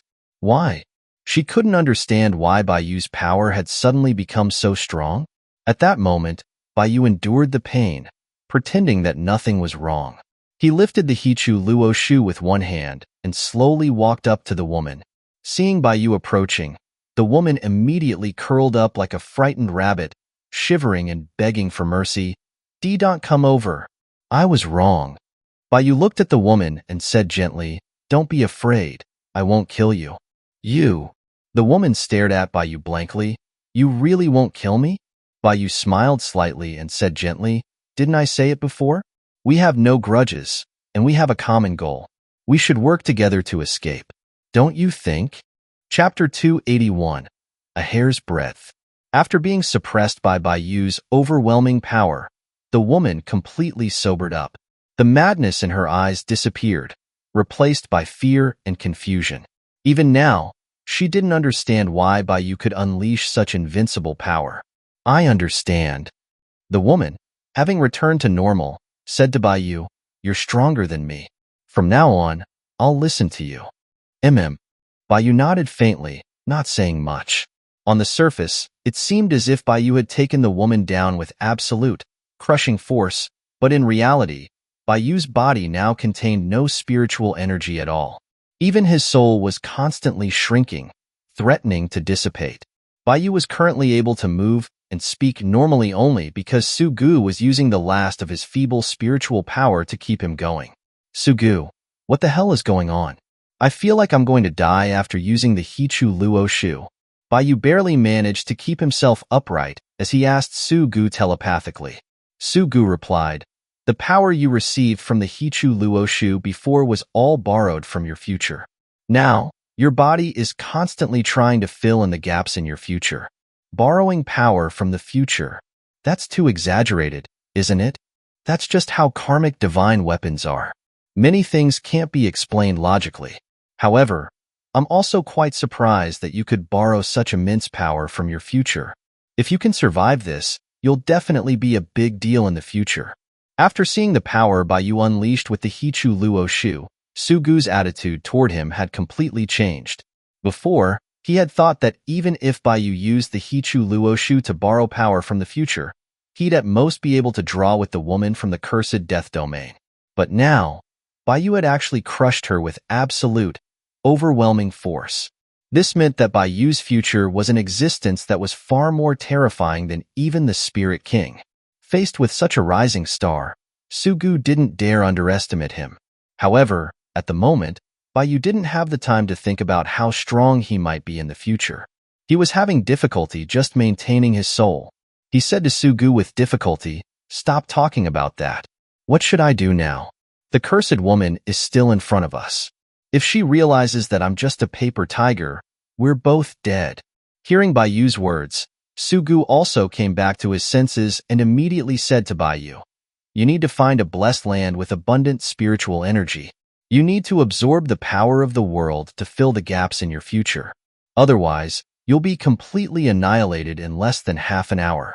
Where am I supposed to find a blessed land with abundant spiritual energy right now?" Bai felt an urge to curse. Right now, whether he could even leave the hall was uncertain, so how could he possibly have the ability to look for a blessed land? Sugu said helplessly, I didn't expect things to turn out like this. You're too weak right now, but your future is too strong. The you in the present can't possibly repay the power of your future, so you can only use your life to pay for it. Bai, this is a tribulation for you. My consciousness supporting your body is already at its limit. At this moment, you can only rely on yourself? You bastard. Bai didn't have the strength to curse Sugu for pulling him into this mess. He could only place his hopes on the crazy woman. By the way, my name is Bai. What's your name? Bai asked the woman, forcing himself to endure his headache without letting it show.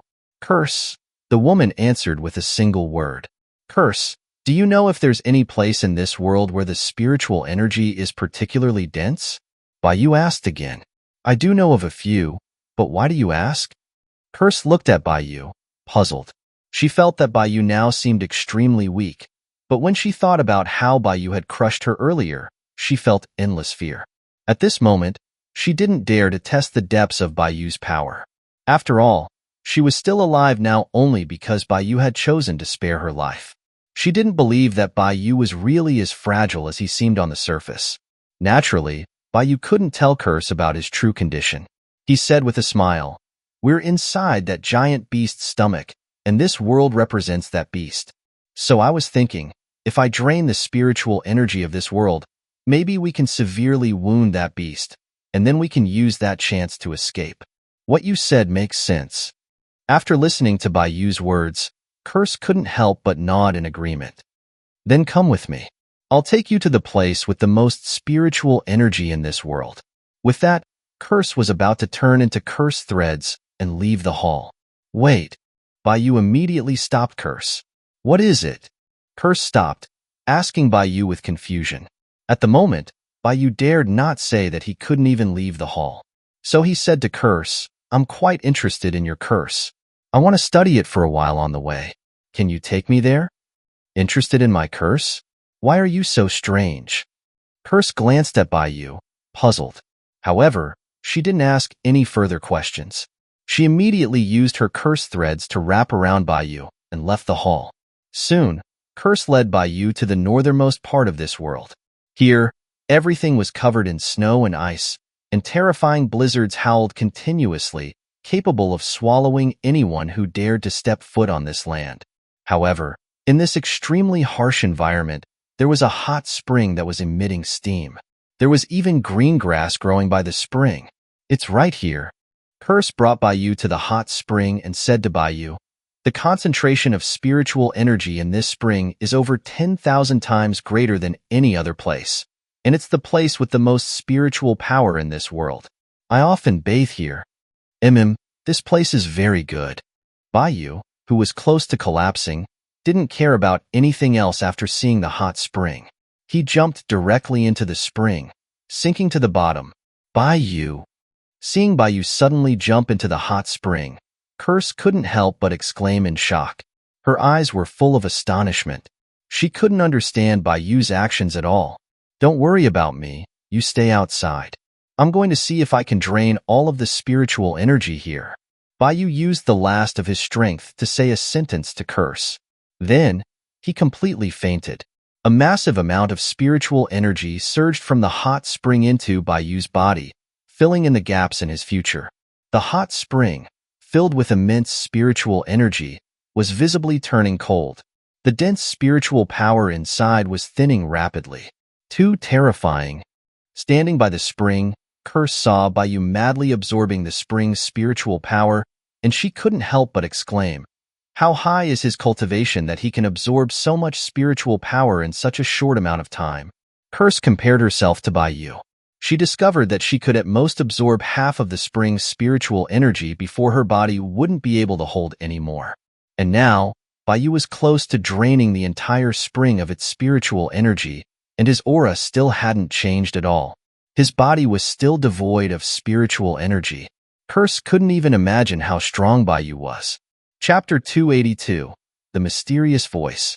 Sugu, who was hanging on Bai's waist, watched Baiyu sink to the bottom of the spring, constantly devouring the surrounding spiritual power. He couldn't help but sigh. This guy is really something. He can still survive in this situation. I thought he was done for, and I was preparing to leave with AI Shuang. This guy is a real character. If he grows up, Sugu stopped here and fell into silence. When he thought about the power Baiyu had unleashed when he used the Hichu Luo Shu, he couldn't help but feel fear. That kind of power was enough to crush everything in the world. Even the Spirit King, in front of that power, would only be like an ant. Maybe the Spirit King will really fall at the hands of this guy. AI Shuang has really encountered an incredible legend. While Sugu was sighing, Baiyu's consciousness was drifting in a pitch-black space. This space was like the void outside of the primordial chaos. There was no concept of space or time. Baiyu didn't know how long he had been drifting in this darkness, or when he would be able to get out. At this moment, Baiyu's consciousness was still somewhat muddled, unable to maintain a clear sense of self. He would be occasionally clear, occasionally asleep, constantly in a cycle. Am I dead? Baiyu regained consciousness from the chaos again. He muttered to himself, trying hard to remember why he was here. But no matter how much he tried, he only remembered that he had jumped into a hot spring. Then, when he regained consciousness, he was in this dark space. It was as if something had deliberately pulled him in. Baiyu. Suddenly, a strange voice sounded around Baiyu, causing the confusion in his eyes to dissipate slightly and his consciousness to become clearer. Who's there? Baiyu's eyes gradually regained clarity and asked instinctively. I am you from the future, the strange voice said to Baiyu. Me from the future? Baiyu tried to raise his head, looking around in the darkness to find the source of the sound. However, the voice seemed to be everywhere. Baiyu was completely unable to locate it. That's right. I am you from the future, and you are me from the past. The strange voice continued to explain to Baiyu. After you used the Hichu Luo Shu and borrowed my power, a special connection was formed between us. This allows me to communicate with you in the future, creating a dialogue that transcends time and space. Communicate with me in the future. Baiyu muttered to himself. His mind was still somewhat muddled at this time. Unable to think calmly, he could only ask the strange voice, even if you are me from the future, you should have come to me on your own accord. Why are you looking for me now? I've encountered a big problem in the future, and I need your help. How can I help you? You're so much stronger than me, right? Baiyu replied. He didn't believe that his future would be without progress. The strange voice continued, you and I are the same person. I am your future. Therefore, everything you do in the past can affect me. So, what do you need me to do? Baiyu asked again. The strange voice said, in the future, I encountered an unmatched enemy. My current strength is completely incapable of fighting them. So I need you to cultivate a special technique that I created. It will make you stronger. If you obtain a better technique in the past and become stronger, then I will also become stronger, and I can use that power to defeat that enemy. You want me to cultivate a special technique? What technique? Baiyu asked curiously. I'm about to recite it for you now. Just start cultivating. This is a technique that I created myself, and it's extremely suitable for you. When you finish reciting the mantra, you'll have fully mastered the technique. After saying that to Baiyu, the strange voice started to recite the technique's mantra, and the confused Baiyu instinctively began to recite the mantra in this darkness. As Baiyu continued to recite the strange mantra, his body would continuously change, and his aura would increase rapidly. Large amounts of black patterns appeared around his body. Before long, Baiyu had recited more than half of the mantra. His power had increased several times, and it was still continuously increasing. This unbelievable rate of growth was even more exaggerated than a rocket. However, as the mantra became more and more complete, Baiyu, who had been reciting the mantra, gradually started to feel that something was wrong, and he stopped. Baiyu, the strange voice, seeing that Baiyu had suddenly stopped, urged him, we're almost done. Don't stop, or it will all be for naught. We were lucky to be able to contact each other this time. We don't know when the next time will be. The strange voice was continuously urging Baiyu, but at this moment, Baiyu had already become clear. He asked the strange voice. I am already independent of time. Whether it's the past, the present, or the future, there should only be one of me in all time and space. You can't possibly be my future. Why is it impossible? The strange voice said quickly, you used the Hichu Luo Shu, and that's a karmic divine weapon. It was the one that connected us. Weren't you the one who used my power to deal with curse before? Baiyu shook his head. Even if such a thing were to occur, it wouldn't make sense for two independent versions of myself to exist in time and space. And I'm going to ask you, why does your special technique have the effect of seizing the body? Who exactly are you? When Baiyu's consciousness was muddled earlier, he hadn't noticed too many details about the technique. However, as Baiyu's consciousness gradually cleared, and he was reciting the mantra more completely, he began to deduce the effects of this mysterious technique himself, and he discovered that this technique was constantly eating away at his consciousness. If he had truly practiced the full technique, then he would probably be completely changed into another person. The strange voice saw that Baiyu had seen through its trickery. It stopped pretending. Its tone became somewhat annoyed, and it said to Baiyu, Baiyu, don't be ungrateful. I'm trying to save you. You have no choice but to learn this demonic technique. As the words fell, the strange voice directly resounded in Baiyu's mind. A large number of the demonic technique's mantra automatically carved themselves into Baiyu's soul, causing Baiyu to passively cultivate the demonic technique.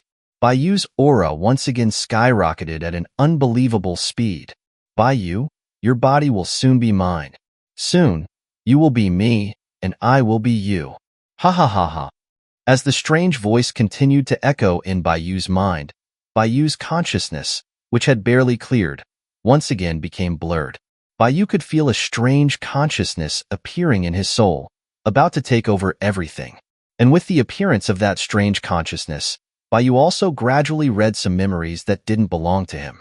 This guy is the foreteller of the Skywalkers? Chapter 283. Successful Body Snatching?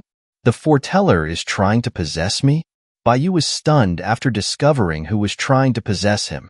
He felt that the whole situation was extremely unbelievable.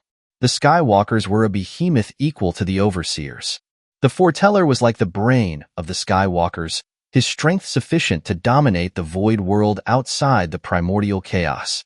Even the Spirit King, the powerful enemy that Baiyu was about to face, probably wouldn't be a match for a Skywalker. But now, a figure like a Skywalker suddenly wanted to possess Baiyu. This made Baiyu even feel a little flattered. Large amounts of the demonic technique's mantra were poured into Baiyu's mind.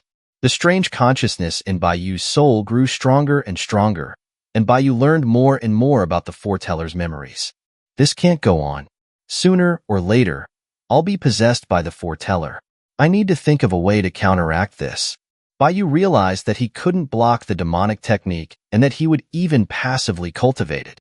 He gave up trying to resist and focused on the foreteller's memories instead. There was a gap in raw power between Baiyu and the foreteller.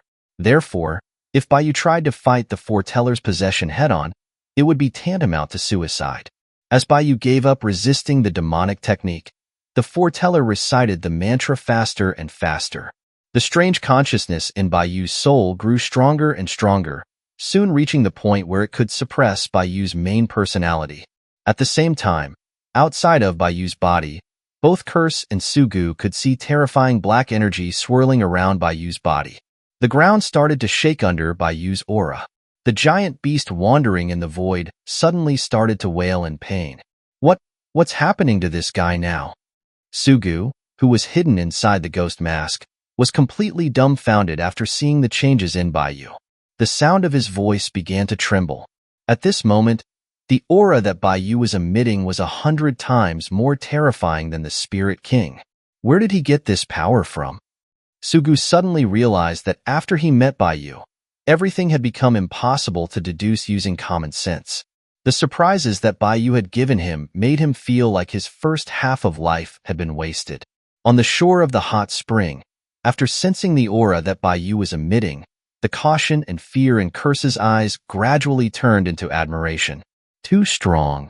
There is actually such a hero in the world, and he actually spared my life. Curse muttered continuously, her eyes completely filled with Bayu's figure. Bayu, who was continuously growing stronger, had shocked the entire world. But no one knew that Bayu was currently being pushed to the edge by the foreteller. The foreteller's consciousness had already occupied most of Bayu's soul, and Bayu could only keep his own consciousness from being extinguished. He couldn't even control his own soul. And among the increasing amount of foreteller's memories, Bayu was completely unable to find any weaknesses of the foreteller. The foreteller was like a flawless, omnipotent god. Bayu, you don't have to struggle anymore. You're the successor I've chosen. Just obediently merge with me. The foreteller was already certain of his victory. His voice echoed in Bayu's mind once again. When I become you, I'll help you destroy the overseers. I'll help you kill Brain. The primordial chaos will be reborn under the leadership of the Skywalkers. Bayu struggled to resist the squeeze of the foreteller's consciousness and asked, Before you completely devour me, can you tell me why you chose me? Even in the primordial chaos, there are a few that are stronger than me, right? The foreteller laughed. Humph. Although I want to share my current joy with you, I've learned a truth from your memories and your future. Too much talk leads to errors. Bayu, I've already seen 6 futures where I failed to possess you, and now, I'll cut off any possibility of failure and completely possess you. After speaking, the foreteller stopped responding to Bayu and continued reciting the demonic technique, forcing Bayu to cultivate. After hearing the foreteller's words, Bayu also felt a sense of helplessness. An opponent who can foresee the future, acts cautiously, and is stronger than me? This time, it seems I'm really done for. Bayu maintained his consciousness that was barely still clear. He had searched through all of the foreteller's memories and still couldn't find any chance to turn the tables. What power do I have now that can avoid the foreteller's possession? Bayu murmured.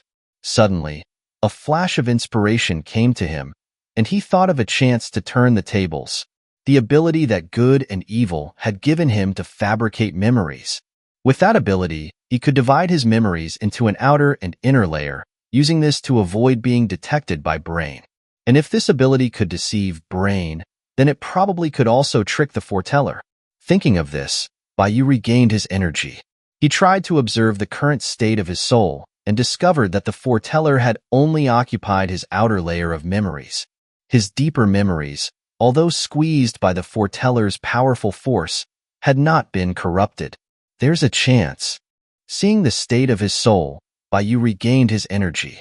He started to resist the foreteller's consciousness again, while quietly modifying the outer layer of his memories that the foreteller had not yet peeked into. You're still thinking of resisting? What you're doing now, other than delaying the time it takes for me to replace you, is pointless. Everything you're doing is just a useless effort. The foreteller noticed that Bayu had started to resist again and couldn't help but mock him. However, the foreteller also seemed to know that Bayu was very difficult to deal with. While mocking Bayu, he also sped up Bayu's cultivation of the demonic technique, while not revealing any of his critical information. It's not over yet, foreteller. If you fall into my hands today, your whole career will be mine. After finding a way to counter, Bayu wasn't willing to show weakness. He mocked the foreteller in return. Humph, arrogant, self-important fool. The foreteller sneered, Your future belongs to me, and next, I'm going to completely devour your memories and take over yourself. As the foreteller's voice fell, he had also finished reciting the last part of the demonic technique's mantra. Bayu's cultivation of the demonic technique was completed. The foreteller directly devoured all of Bayu's outer layer memories and replaced Bayu's personality. Boom! In the hot spring in the far north, Bayu suddenly released an earth-shattering aura. His entire body shot into the sky, and his violent power swept across the entire world. The giant beast wandering in the void wailed again in pain, starting to roll around non-stop. The world in its belly also began to shake crazily. Even the sky had cracked as if the end of the world was coming. Bayu, standing high in the sky, looked down at the cracked earth with a faint smile on his lips. Success? It didn't feel as difficult as I had thought. Next, I should completely erase Bayu's consciousness and eliminate all future problems. Bayu said to himself, starting to look through Bayu's memories. He was preparing to find out all of Bayu's trump cards so that he could eliminate any possibility of a comeback. Chapter 284. Ignorance of the Heaven's Height. After possessing Bayu's soul, the foreteller began to look through Bayu's memories. After all, in his predictions, he had seen 6 possibilities of his failure.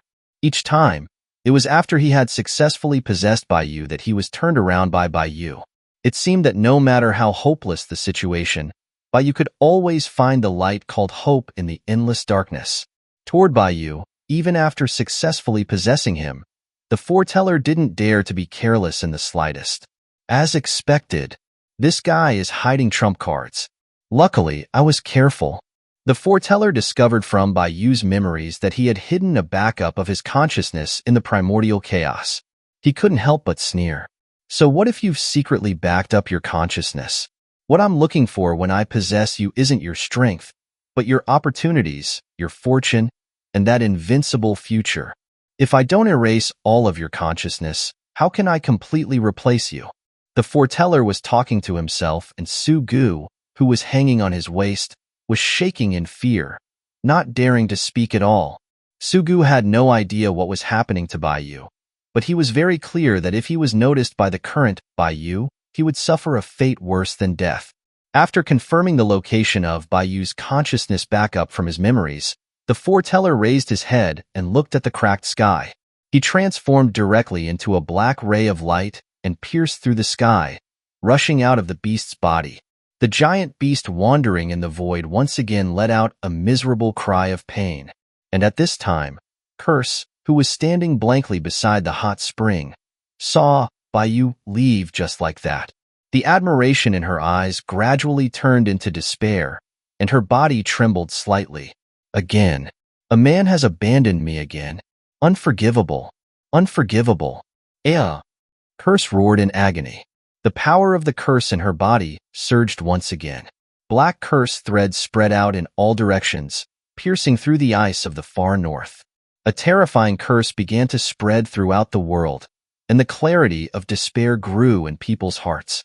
The claws of the cursed death domain were gradually extending towards the giant beast wandering in the void. However, Bayu was temporarily unable to care about any of this. After possessing Bayu and leaving the beast's body, the foreteller used a great divine power to transfer to the outer reaches of the primordial chaos. He quietly tore open the barrier of the primordial chaos and arrived at the end of time in the primordial chaos. In Bayu's memories, the backup of his consciousness is hidden in a place called the time origin land of the 3,000 universes. This guy is really good at hiding. I'm afraid even Brain doesn't know his little secret. If I hadn't been able to read his memories, I would have let him live. The foreteller sneered.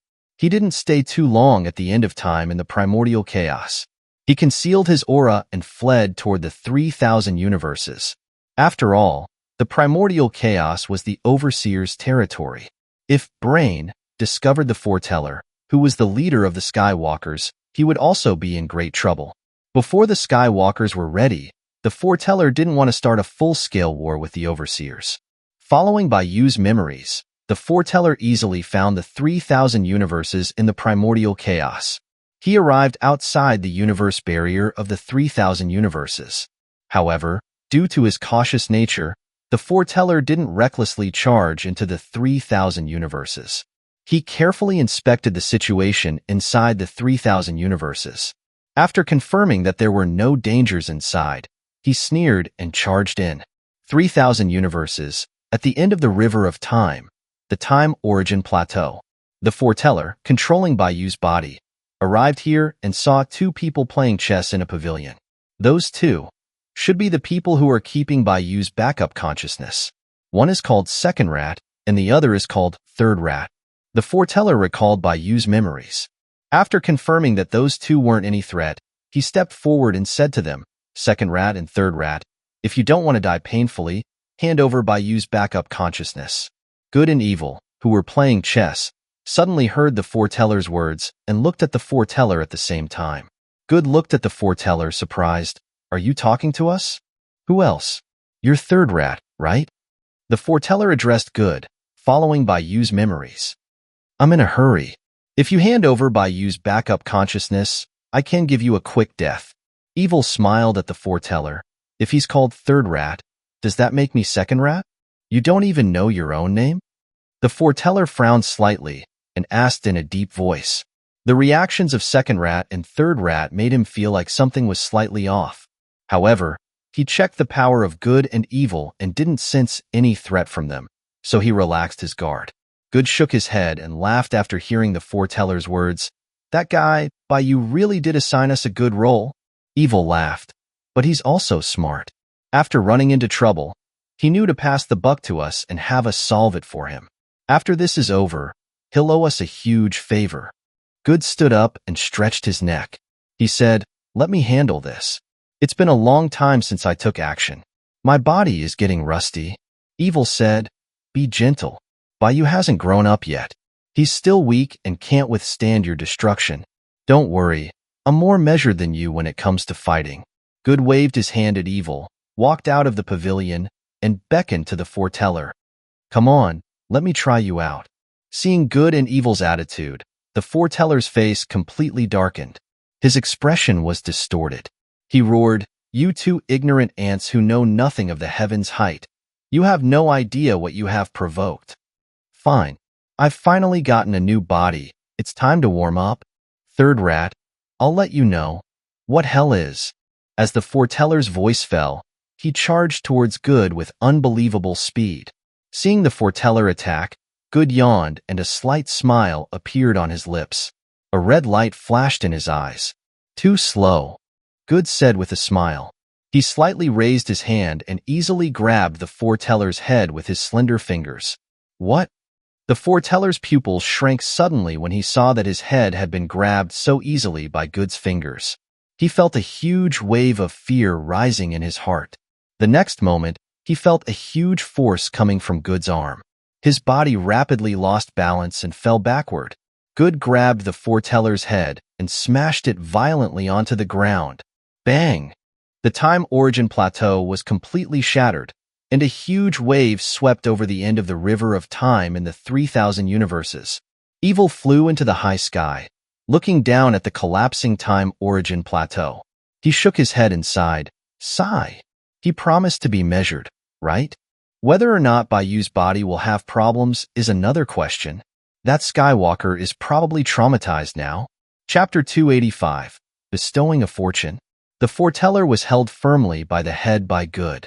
His eyes were filled with disbelief. Under Good's suppression, he had even forgotten to struggle, and there was no need to struggle at all. Such vast and powerful strength. How is it that the overseers rule the primordial chaos if there is someone like this in the primordial chaos? The foreteller was stunned. For a moment, he felt like everyone was acting around him. He knew how strong Brain was. Brain was definitely no match for Good. Good, seeing that the foreteller had directly given up struggling, couldn't help but mutter. Why did he give up so quickly? I didn't even use much strength. Is he that weak? With that, Good let go of the foreteller, then used his own spiritual energy to heal his injuries. He said to the foreteller, come again. I haven't even finished warming up. This time, I'll hold back a bit more. Why you? Hearing Good's words, the foreteller's mouth twitched. He didn't think for a second before turning around and running. Only a fool would choose to continue fighting. This time, the foreteller used every ounce of strength he had, wanting to escape this terrifying primordial chaos as quickly as possible. The primordial chaos was too terrifying. He never wanted to step foot in here again. Where are you going? Evil suddenly appeared in front of the foreteller and smiled at him. We haven't agreed to let you leave. Get out of my way. Don't block my path. The foreteller's face turned ferocious when he saw Evil standing in front of him. He didn't think there would be a second powerhouse like Good in the primordial chaos. Immediately, he threw a punch at Evil. However, as soon as the foreteller threw his punch, a large number of runes appeared on his arm. Then, his body could no longer move. Another monster. Seeing those terrifying runes, the foreteller felt a huge wave of shock in his heart. Despair welled up uncontrollably in his eyes. He no longer dared to covet Baiyu's body and soul. His consciousness immediately separated from Bayu's soul, wanting to leave the primordial chaos. However, the moment the foreteller's consciousness separated from Bayu's soul, it was captured by the runes. It was completely unable to escape. Since you've already come, just having a consciousness isn't enough. Evil smiled at the foreteller, then used one hand to draw runes in front of the foreteller's consciousness. Then, in the foreteller's terrified eyes, the space in front of him slightly twisted. His main body, which was far away in the void outside the primordial chaos, was directly teleported in. Impossible! The foreteller screamed hysterically, but Evil didn't give him a chance to ask any questions. He directly stuffed his consciousness back into his body, making him whole again. Impossible! Impossible! The foreteller stood in front of Evil, shivering. His mind was only filled with the words impossible. Evil's methods had exceeded his ability to understand. Evil used runes to seal the foreteller, bringing him and the unconscious Bayu to good. He asked, "What should we do with these two now?" After seeing the foreteller's pathetic appearance, Good lost his desire to fight. He looked back and forth between the foreteller and Bayu, then said to Evil, "How about we just kill the foreteller directly? No one knows he came to the primordial chaos anyway." "Not a good idea." Evil shook his head. "The Skywalkers are a force used to keep the overseers in check. Our plan isn't mature yet. If we rashly take out the foreteller, it might completely disrupt the balance and ruin our plan." Good sighed. "Sigh. I didn't expect the foreteller to target Bayu. We underestimated those guys after all. Now, figuring out how to deal with the foreteller and Bayu's relationship is a troublesome issue." Evil said, "Erase the foreteller's memories of this place and send him back. Before our plan succeeds, it's not wise to reveal too much." "Then what about Bayu?" Good asked again. "Even if we erase the foreteller's memories, with the foreteller's abilities, he'll soon target Bayu again. Right now, Bayu hasn't grown up yet. An opponent at the foreteller's level is still too early for him."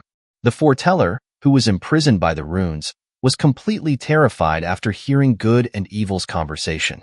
As the ruler of the Skywalkers, he had roamed the void, but he had never been as pathetic as he was now.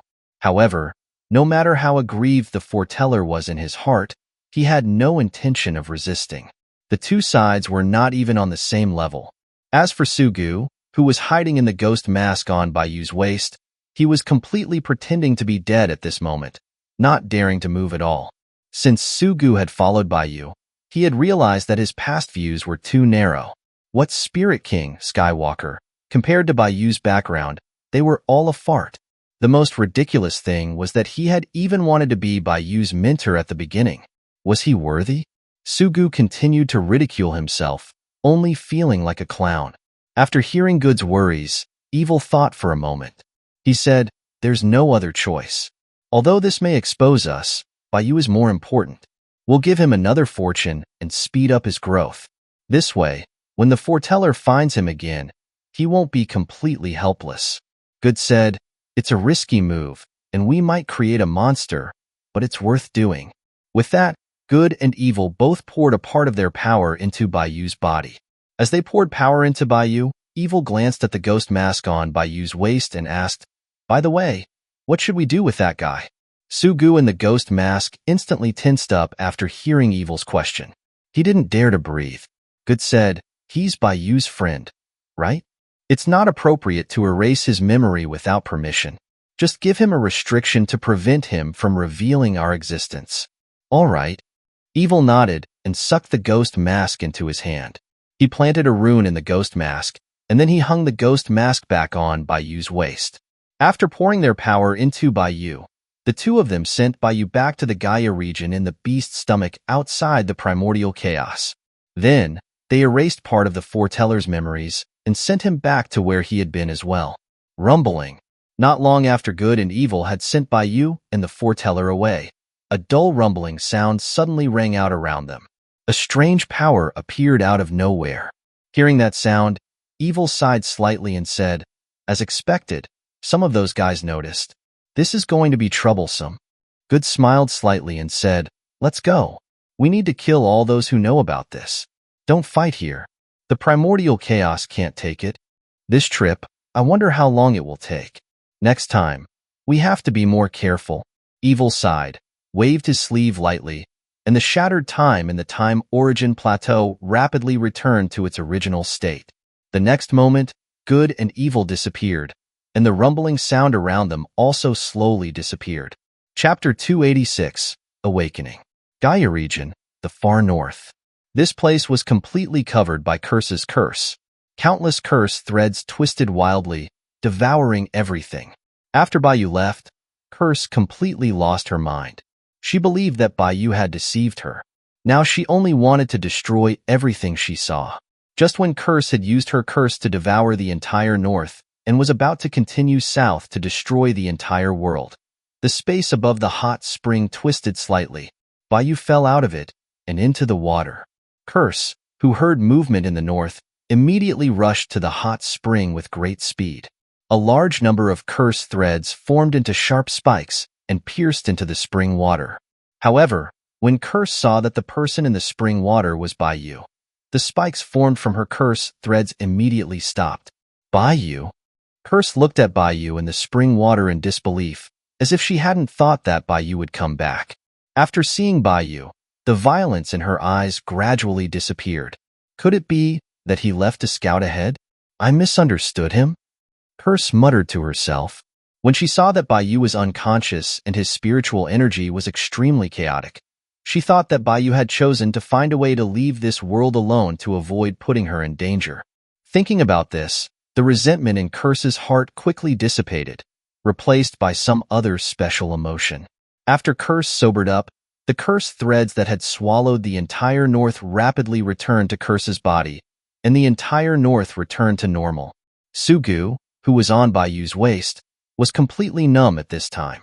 After seeing good and evil, he felt that nothing in the world could ever make his emotions fluctuate again. Even if something outrageous happened, he could smile calmly and face it with composure. This included Curse's change. After Curse talked herself around, she completely returned to normal. She sat quietly by the spring, waiting for Baiyu to wake up from the water. Although Baiyu had already drained all of the spiritual energy from the hot spring, this spring was connected to the beast's bloodline and would continuously draw power from it. During the time that Baiyu was gone, the spiritual energy in the spring had recovered quite a bit. The density of spiritual energy was higher than anywhere else around. This hot spring was still the most suitable place to recuperate in the entire north. In reality, Baiyu wasn't recuperating. When he returned, his soul, which had been injured by the foreteller's possession, had already been repaired. The reason why he hadn't woken up yet was partly because his body was still adapting to the demonic technique that the foreteller had forced upon him. Another part was that he needed to absorb the fortune that good and evil had given him. The foreteller's demonic technique, while used by the foreteller for remote possession of Baiyu, was, in fact, an ultimate technique among the Skywalkers. It was the technique that the foreteller planned to use after possessing Baiyu. Now that good and evil had driven the foreteller out of Baiyu's body, that demonic technique had simply gone to Baiyu. As for the fortune that good and evil had given Baiyu, it didn't directly increase Baiyu's strength. Instead, it sped up the rate at which Baiyu's potential was unleashed and greatly increased Baiyu's luck. It would allow him to find all kinds of heavenly treasures. Simply put, if Baiyu's potential was a pool of water, then Baiyu's cultivation was like using a water pipe to draw water out of the pool. The more water was drawn out, the stronger Baiyu would be. And what good and evil had done was replace that water pipe with a larger one, and they added a pump. Although Baiyu's strength hadn't directly increased, he would make rapid progress as long as he obtained even a little bit of good fortune. And opportunities like this, in the dangerous world outside the primordial chaos, they were everywhere. Time passed bit by bit. Baiyu's body was continuously adapting to the foreteller's demonic technique, and the spiritual energy in his body that was previously turbulent had gradually calmed down. Baiyu gradually opened his eyes. Curse, who was guarding by the spring, saw that Baiyu had woken up. She stood up immediately. Her eyes were filled with anticipation. Sugu, seeing that Baiyu had woken up, immediately cheered up. His tone became much more polite, and he said to Baiyu with a smile, "Mr. Bai, you're awake?" Baiyu, who had just woken up, was still a bit muddled. He suddenly heard Sugu being so polite to him and couldn't help but be stunned. Did you take the wrong medicine? Bayu's current memories still stopped at the point when he was fighting the foreteller. Although he had dug a pit for the foreteller at the last moment, he wasn't sure if it would work. At that time, Bayu had already prepared himself to die. And now, after hearing Sugu's words, Bayu gradually realized what was going on. He smiled and said, "It seems my plan worked." Sugu immediately flattered Bayu. That's right. Mr. Bai, you're brilliant. A guy like the foreteller is definitely no match for you." Bayu looked at Sugu and asked, "How strong are good and evil exactly? What did they do to make you act like this?" Bayu knew that good and evil were very strong, not beneath brain. Otherwise, he wouldn't have led the foreteller to good and evil. However, he didn't know about good and evil's specific strength. Now that Sugu had decided to hold on to Bayu's leg for support, he first said a few words about good and evil to confirm that revealing information about them to Bayu wouldn't trigger the restrictions that good and evil had placed on him. Then, he immediately told Bayu everything that the foreteller had experienced in the 3,000 universes with great excitement. They're actually that strong? The foreteller was like an ant in front of them? Bayu was stunned. He looked at Sugu with disbelief and asked in surprise. "Yes, I've never seen anyone like them. How did you get to know them?" Sugu exclaimed to Bayu, his words filled with envy towards Bayu. With those two big shots supporting him, what place in the void couldn't he walk through sideways? Bayu. While Bayu and Sugu were talking at the bottom of the spring, Curse's voice came from outside the spring. "Right, I almost forgot there's still another person." Bayu remembered Curse. He also didn't have the time to check the demonic technique that the foreteller had left behind. He immediately flew out of the spring and landed on the shore. "Bayu, are you all right?" Curse immediately said self-reproachfully after Bayu came out. "It's all my fault. I misunderstood you. I'm sorry." Bayu was stunned when he saw Curse's attitude towards him. He didn't react to why Curse was apologizing to him. He suddenly realized that after he had woken up, many things had changed. At this moment, Sugu was also afraid that Bayu would say the wrong thing and make Curse go berserk again. He quickly told Bayu everything that Curse had done. Although Sugu had been staying in the ghost mask, he was the only one who had witnessed the entire series of events. He was very clear just how magical and absurd the things that had happened that day were. After hearing Sugu's words, Bayu immediately understood what was going on. He smiled at Curse and said, "It's okay. It was my fault for not considering it properly. Don't worry. Since I promised to leave together with you, I will definitely do it." Chapter 287, Cultivating Demonic Arts. Upon hearing Bayu's promise, the last trace of gloom in Zhou's eyes vanished, and her face lit up with a joyful smile once more. Seeing Zhou smile, Bayu couldn't help but chuckle. "I didn't expect you to be even more beautiful without the curse clouding you." "Are really?" Suddenly receiving such praise from Bayu, Zhou's face flushed slightly. She lowered her head shyly, avoiding his gaze. However, as she bowed her head, she subtly suppressed some of the curses within her, making herself appear even more normal. Bayu was taken aback, not expecting such a simple remark to elicit this reaction from Zhou. He was quite surprised. From his position at Bayu's waist, Sugu cautioned him, "Mr. Bai, Zhou's mind is severely corroded by the curse. Aside from the brutality, hatred, and cruelty it brings, she is otherwise as pure as a blank sheet of paper. I advise you not to speak carelessly. If you get entangled with this Yandra, you'll have a lot to suffer." Hearing Sugu's warning, Bayu shook his head and smiled. Nevertheless, he decided to be more mindful in the future. He said to Zhou, "I still have some matters to attend to in this world. If you don't mind, I'll need to stay here for a while longer before we can leave." "No problem. I can wait forever." Zhou nodded obediently, her voice gentle. If Bayu hadn't witnessed Zhou's true state, he might have actually thought she was a harmless, vulnerable girl. Without further conversation with Zhou, Bayu sat down cross-legged and began to examine the demonic arts operating within him. After the oracle had left, he hadn't had the chance to check the technique he had suddenly acquired.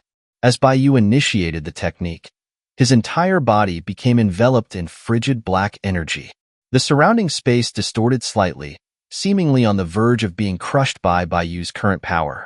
Sensing Bayu's imposing aura, both Su-gu and Zhou fell silent, barely daring to breathe. Beneath the weight of Bayu's immense power, they both felt a great threat, as though they would be torn to shreds with just a glance from him. Meanwhile, Bayu was completely immersed within himself, observing the trail of the black energy generated by the demonic arts as it flowed through his meridians. Wherever the black energy passed, Bayu's meridians were strengthened, and his blood and chi were constantly reinforced. Bayu had only completed one cycle of the demonic arts, and his blood and chi had increased by 1/10. What kind of divine art is this? Bayu was astonished by the effectiveness of this demonic art. He tried another cycle of it, but this time, instead of strengthening his physical body, the demonic art strengthened his soul by 1/10. Each cycle of the demonic art enhances different aspects. Realizing the different benefits he had received, Bayu attempted a third cycle. By now, the sky had darkened, and the cold north wind howled. Bayu sat quietly on the snow-covered ground, while Zhou raised her cursed threads to shield him from the blizzard. As Bayu completed his third cycle, new incantations for the demonic art appeared in his mind, and the flow of the technique within his meridians changed. Seeing this, Bayu eagerly followed the new route, continuing with his fourth cycle. Night deepened. By the time Bayu completed the fourth cycle, the overall quality of his spiritual energy had increased by 1/10. Witnessing Bayu's rapid and dramatic improvement, Su-gu could only click his tongue in amazement. Had he not seen so much already, he would have declared Bayu a monster. After completing the fourth cycle, Bayu immediately began the fifth. Dawn broke. The fifth cycle was completed, and Bayu's blood and chi were strengthened again by 1/10. Then came the sixth cycle, which strengthened his soul. The seventh cycle brought changes to the incantations, altered the flow, and increased the overall quality of his spiritual energy by 1/10. The eighth cycle. Just like that, Bayu seemed to be possessed, constantly cultivating the demonic art, and his powers were climbing without limit. However, the black energy surrounding him grew thicker and thicker. Zhou couldn't remain close anymore and retreated gradually. Eventually, the black energy surrounding Bayu formed a giant black lotus, engulfing him entirely. Bayu. Zhou gazed at the black lotus on the snowy ground from a distance, her eyes filled with worry. The frigid aura emanating from the black lotus was approaching the level of the curse in the cursed dead zone. Zhou was afraid that if Bayu continued to cultivate, he would turn into an even more terrifying monster than she was. At that moment, Bayu seemed completely oblivious to the changes occurring around him, relentlessly driving the demonic art, consumed by the euphoria of constant improvement.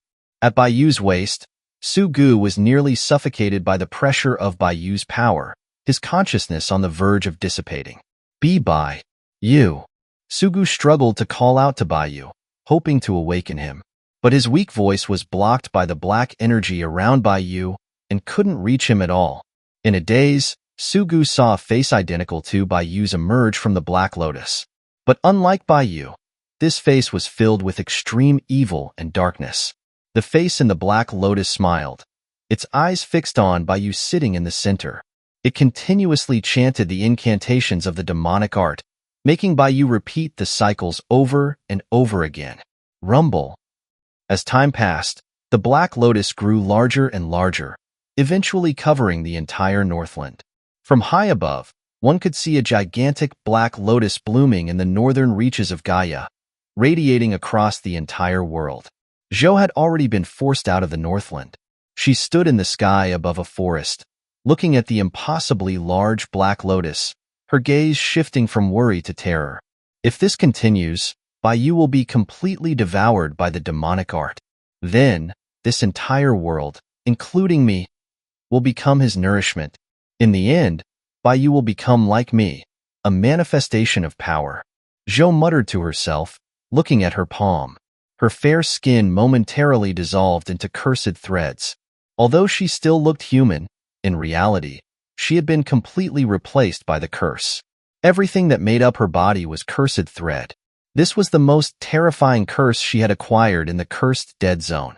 And now, Bayu's situation was the same as hers. If things continued, Bayu would become the embodiment of the demonic art, completely insane, and only lucid at times. This can't go on. I have to wake Bayu up. He can't be controlled by the demonic art. Zhou looked at the ever-expanding Black Lotus and steeled her resolve. Her eyes once again filled with brutality. Boom! Massive cursed threads burst from her body, piercing into the Black Lotus.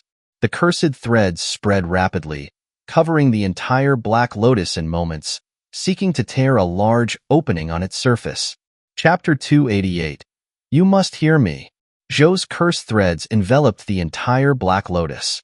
The aura of the curse erupted in the north, as countless threads gathered, trying to tear a gaping hole in the Black Lotus's surface. The Black Lotus seemed to have developed its own will. As soon as Zhou's cursed threads touched its surface, a torrent of black energy erupted from the lotus, swiftly hurtling toward Zhou. The Black Lotus had identified Zhou as the source of the curse and sought to obliterate her. However, Zhou was herself a manifestation of the curse, a formidable figure who had emerged alive from the cursed dead zone. Faced with the Black Lotus's attack, she simply dispersed into cursed threads, allowing the black energy to strike empty air. The terrifying black energy slammed into the forest below Zhou, causing the entire area to wither instantly. The black energy seeped into the earth as well. The giant beasts that roamed the void once again emitted agonizing howls. Other mysterious beasts, hearing those cries, fled in terror. They could not comprehend what could inflict such pain upon a beast at the apex of the food chain. Meanwhile, inside the giant beast, the fierce struggle continued. Inside the Black Lotus, Sugu saw Zhou's actions outside and decided to work together with her, planning to tear open the lotus from within. After all, if Bayu continued to cultivate, they would all die, including Ai Shuang. Sugu no longer concealed his power. He manipulated the evil ghost mask, transforming it back into the curse of the Void Spirit King, and attacked the Black Lotus from within. As Zhou and Sugu worked together, launching simultaneous attacks from both inside and outside, the giant Black Lotus was successfully breached. Upon seeing the hole that had been torn open, Sugu immediately gathered his spiritual energy into a rope and tossed it outside the Black Lotus. He yelled to Zhou, "Come in." Sugu was currently just a wisp of consciousness. He had no ability to awaken Bayu. Only by pulling Zhou inside would they have any hope of saving him. Zhou understood this as well. Seeing Sugu's rope of spiritual energy, she didn't hesitate. She gathered all her cursed threads, reformed into her human shape, and grabbed hold of the rope tightly. Sugu pulled with all his strength. Just before the rift in the Black Lotus healed, he managed to pull Zhou inside, next to Bayu. "You." Zhou glanced at Sugu, her eyes filled with surprise. This was the first time she had seen the Sugu inside the evil ghost mask. "Never mind me. Bayu is in grave danger. That Black Lotus seems to have developed a mind of its own. It is deliberately blocking Bayu's perception of the outside world. We have to make him realize the horror of the demonic art." Okay. Zhou also understood the urgency of the situation. Without saying another word, she transformed half her body into cursed threads and lunged at Bayu. She didn't understand Bayu, nor did she know what she could say to touch his soul. However, she knew that pain could awaken anyone. If she hurt him, Bayu would naturally wake up. However, the Black Lotus didn't want Zhou to interfere with Bayu. A large amount of black energy formed a thick barrier around Bayu, blocking Zhou's cursed threads. At the same time, torrents of black energy came from all directions, rushing toward Zhou and Sugu. Seeing Zhou unable to break through the black barrier around Bayu, Sugu cried out anxiously, "It's no use. Bayu's power is too strong right now. We can't wake him up, we should escape. If we combine our strength, we can tear the Black Lotus apart." While Sugu wanted to wake Bayu up too, he recognized the reality of the situation. If they stayed here, they would surely die. Instead of pointlessly throwing their lives away, it was better to survive and look for another solution later. "No, I have to wake him up." Zhou's eyes were completely overtaken by brutality. Her entire body transformed into cursed threads, sacrificing her own life to attack the barrier around Baiyu. Sugu was stunned as he watched Zhou going all out. He didn't understand why Zhou was willing to sacrifice herself to help Baiyu. Baiyu and Zhou were just strangers who had met once. And Zhou herself was a curse, representing slaughter and brutality. She shouldn't have been capable of selflessness. In truth, Zhou wasn't helping Baiyu. She was seeing him as a reflection of herself. Once upon a time, before she had entered the cursed dead zone, she had been an innocent princess, and kindness had been her defining characteristic. But after entering the cursed dead zone, her life had been completely transformed. She had personally cursed her family, her country, her world. When she came to, her world had become part of the cursed dead zone. She had become a wandering ghost, unable to control her emotions, living only for slaughter. And now, Baiyu, engulfed by the Black Lotus, in Zhou's eyes, was the her that had not yet been corrupted by the cursed dead zone. She wanted, at any cost, to protect the person she once was. Break! Zhou roared, pouring all her power into the black barrier surrounding Baiyu. Countless cursed threads pierced the barrier, slowly tearing a hole in its surface. However, as the barrier around Baiyu was being torn open, Zhou's figure was rapidly turning more transparent. It seemed she wouldn't be able to maintain her existence for much longer. Sugu couldn't comprehend Zhou's actions, but when he saw her sacrifice her own life to tear open a small hole in Baiyu's barrier, he gritted his teeth and yelled, "Damn it, I'm going all out too. I can't let AI Shuang die." Without any hesitation, Sugu's consciousness left the evil ghost mask and shot through the small hole Zhou had created. The black energy emanating from Baiyu was incredibly strange. Even though Sugu was just a consciousness, if he came into contact with the energy, his main body would likely be affected. So, Sugu was also risking his life at this point. With all the help she could muster, Sugu was able to pass through the barrier. He cried out to Baiyu, "Baiyu, wake up. You are about to be possessed by the demonic art." Sugu shouted with all his might, his voice reaching Baiyu's ears. However, just as Sugu thought Baiyu might have heard him, he suddenly saw black energy appearing at Baiyu's ears, blocking his hearing. Seeing the black energy blocking Baiyu's ears, Sugu's eyes were filled with despair. It was over. They were doomed. At that moment, the giant face identical to Baiyu's appeared once more on the Black Lotus. It looked at Zhou and Sugu near Baiyu and laughed silently, as if mocking their futile struggles. Zhou's cursed threads had been completely depleted by the black energy. Her consciousness was on the verge of fading, and Sugu was now contaminated by the black energy, unable to move. However, just when all seemed lost, Baiyu slowly opened his eyes. "Everyone, I heard you." Chapter 289. The Great Transformation of Heaven and Earth Art. Baiyu. Seeing Baiyu open his eyes, the nearly lifeless Sugu was instantly overwhelmed with emotion, tears welling up as he shouted his name. He had never felt so emotional before. After waking, Baiyu didn't immediately engage with the consciousness of the demonic art. Instead, he used his spiritual energy to protect the souls of Sugu and Zhou, nourishing them with his own vital essence. Both of them had been put in danger because of him, so now that Baiyu was awake, he naturally wouldn't allow them to suffer any harm. Seeing Baiyu wake up, the face identical to his own on the giant lotus twisted in fury. It angrily manipulated a large amount of black energy, sending it hurtling towards Baiyu. "You're just a mere technique. I am your master, and you dare to rebel?" When he saw the black energy attacking him, Baiyu simply sneered. With a wave of his hand, all the black energy, including the giant black lotus engulfing the entire Northland, vanished instantly. As the black lotus disappeared, so did the blizzard that had enveloped the Northland. For the first time, the Northland, which had never seen the sun, was bathed in its light. Looking at the bright sky, Sugu felt as if he had returned from a different world. He wanted nothing more than to lie on a beach and quietly bask in the sun. "Phew, I'm finally alive," Sugu sighed. Then, he looked at Baiyu with worry. "You won't enter that berserk state again, right?" Baiyu smiled. "Don't worry, it won't happen again. It happened because I didn't understand this demonic art. It took advantage of me during my initial cultivation. As long as I don't practice for too long in the future, this won't be an issue." Hearing Bai Yu's words, Su-gu breathed a sigh of relief. "That's good. Your state was terrifying. If you hadn't woken up, Zhou, me, and the rest of this world would have been killed by you." A trace of guilt appeared in Bai Yu's eyes. "That won't happen again," Su-gu added. "But your demonic art is too domineering, isn't it?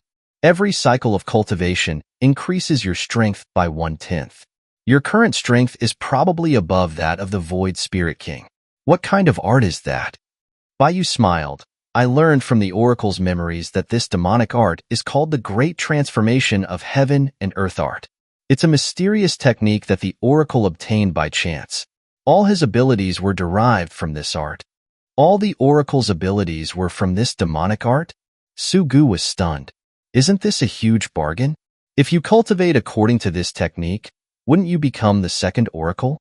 "Theoretically, yes," Bai Yu nodded slightly. "But this demonic art is very strange. I have a feeling that it's hiding some secrets.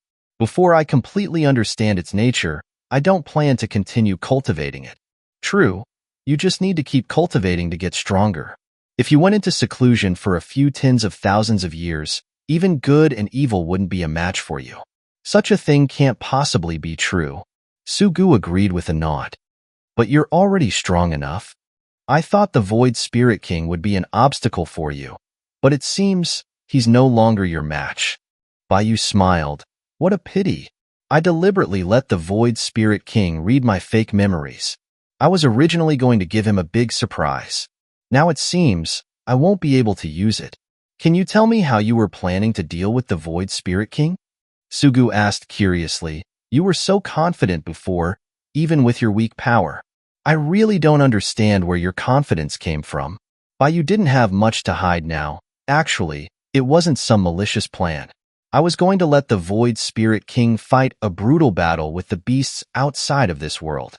Then, once he managed to enter this world, I would make him teleport himself to the Skywalker's side, forcing him to fight with the Oracle.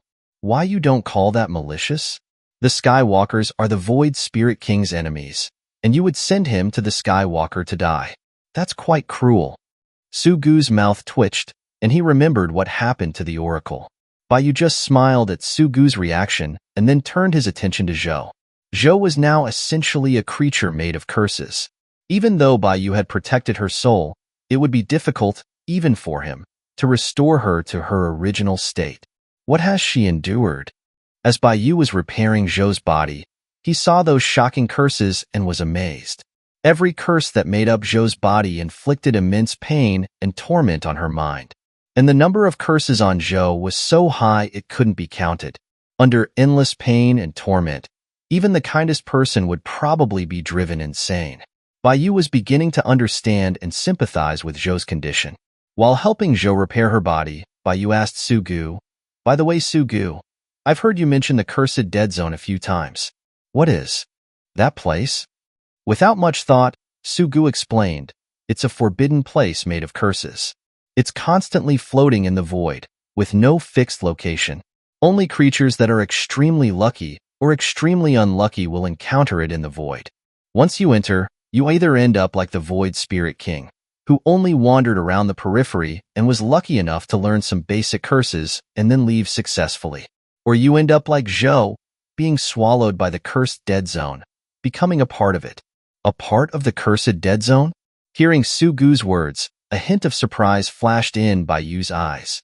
"If she's become part of the Cursed Dead Zone, how did Zhou end up here?" Su-gu shook his head.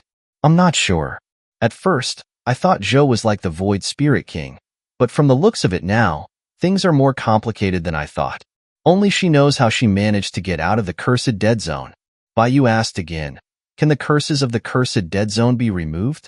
Su-gu replied, "Legend says that deep within the Cursed Dead Zone, there is a 10,000 evil curse. It can inflict any curse, and it can also remove any curse. Theoretically, the 10,000 evil curse can remove the curses of the Cursed Dead Zone." Su-gu patiently explained to Bai Yu. He then suddenly realized something and looked at Bai Yu with incredulity. You wouldn't be thinking of going to the cursed dead zone to remove Zhou's curses, would you? You didn't deny it, nodding. I was able to wake up this time thanks to you and Zhou. I owe you both a huge favor, so naturally, I have to repay it. Although I don't like getting involved in other people's business, I've always believed in repaying kindness. Not just Zhou. Even if you have some trouble that needs to be resolved, I'll do everything in my power to help you. You. Su-gu stared blankly at Baiyu, not knowing how to describe his feelings. He could only sigh, I still don't understand you. Chapter 290. Those deeply ensnared in despair. After asking Su-gu more questions about the cursed dead zone, Baiyu focused his attention on repairing Zhou's damaged body. It took several hours, but finally, Baiyu had completed the repairs. Finally done, Baiyu sighed. I didn't expect it to be so easy to destroy Zhou's body, yet so difficult to repair it. I feel like constructing a universe might be simpler. Su-gu said, that's natural. The cursed dead zone is a renowned dangerous place in the void. The curses there are not ordinary. While Baiyu and Su-gu were talking, Zhou slowly regained consciousness. Seeing Baiyu in front of her and the evil ghost mask floating next to him, a hint of confusion flashed in her eyes. I'm not dead. No. Baiyu smiled at Zhou. Welcome back. I was able to overcome this crisis thanks to you. Thank you. Zhou's mind was still a little hazy.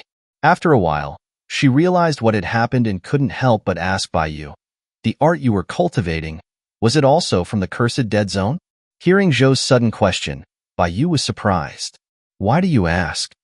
Zhou replied, when you were being taken over by your technique, it was similar to when I was taken over by the curses of the cursed dead zone. I thought your technique might have a connection with the cursed dead zone. Is that so? Hearing Zhou's words, Baiyu began to seriously consider the connection between the great transformation of heaven and earth art and the cursed dead zone.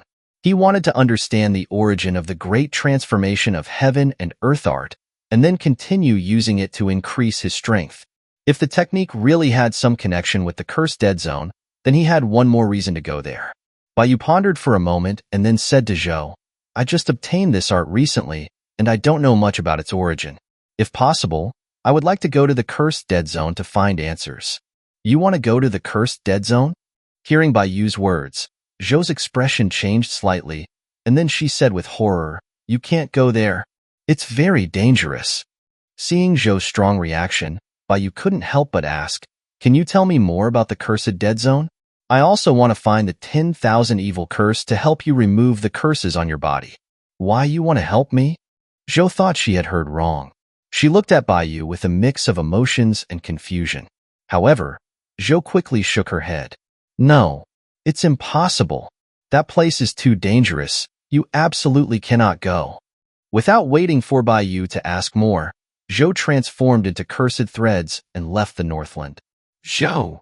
Baiyu called out, but Zhou did not turn back and had already escaped to the other side of the world.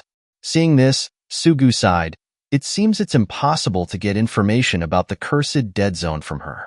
But I've also seen the cursed dead zone, and it's a truly terrifying place.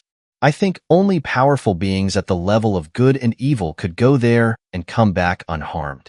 Baiyu, I know my words don't carry much weight, but I still want to advise you, stay as far away from the cursed dead zone as possible. None of the people who have come into contact with that place have had a good end. Besides, Zhou's current state is pretty good. Although she has become a curse, she can still maintain basic rationality. I think she's already one of the luckiest people in the cursed dead zone. Baiyu looked in the direction where Zhou had left and said, Zhou and I are complete strangers, yet she was willing to risk her life to save me because of my casual promise.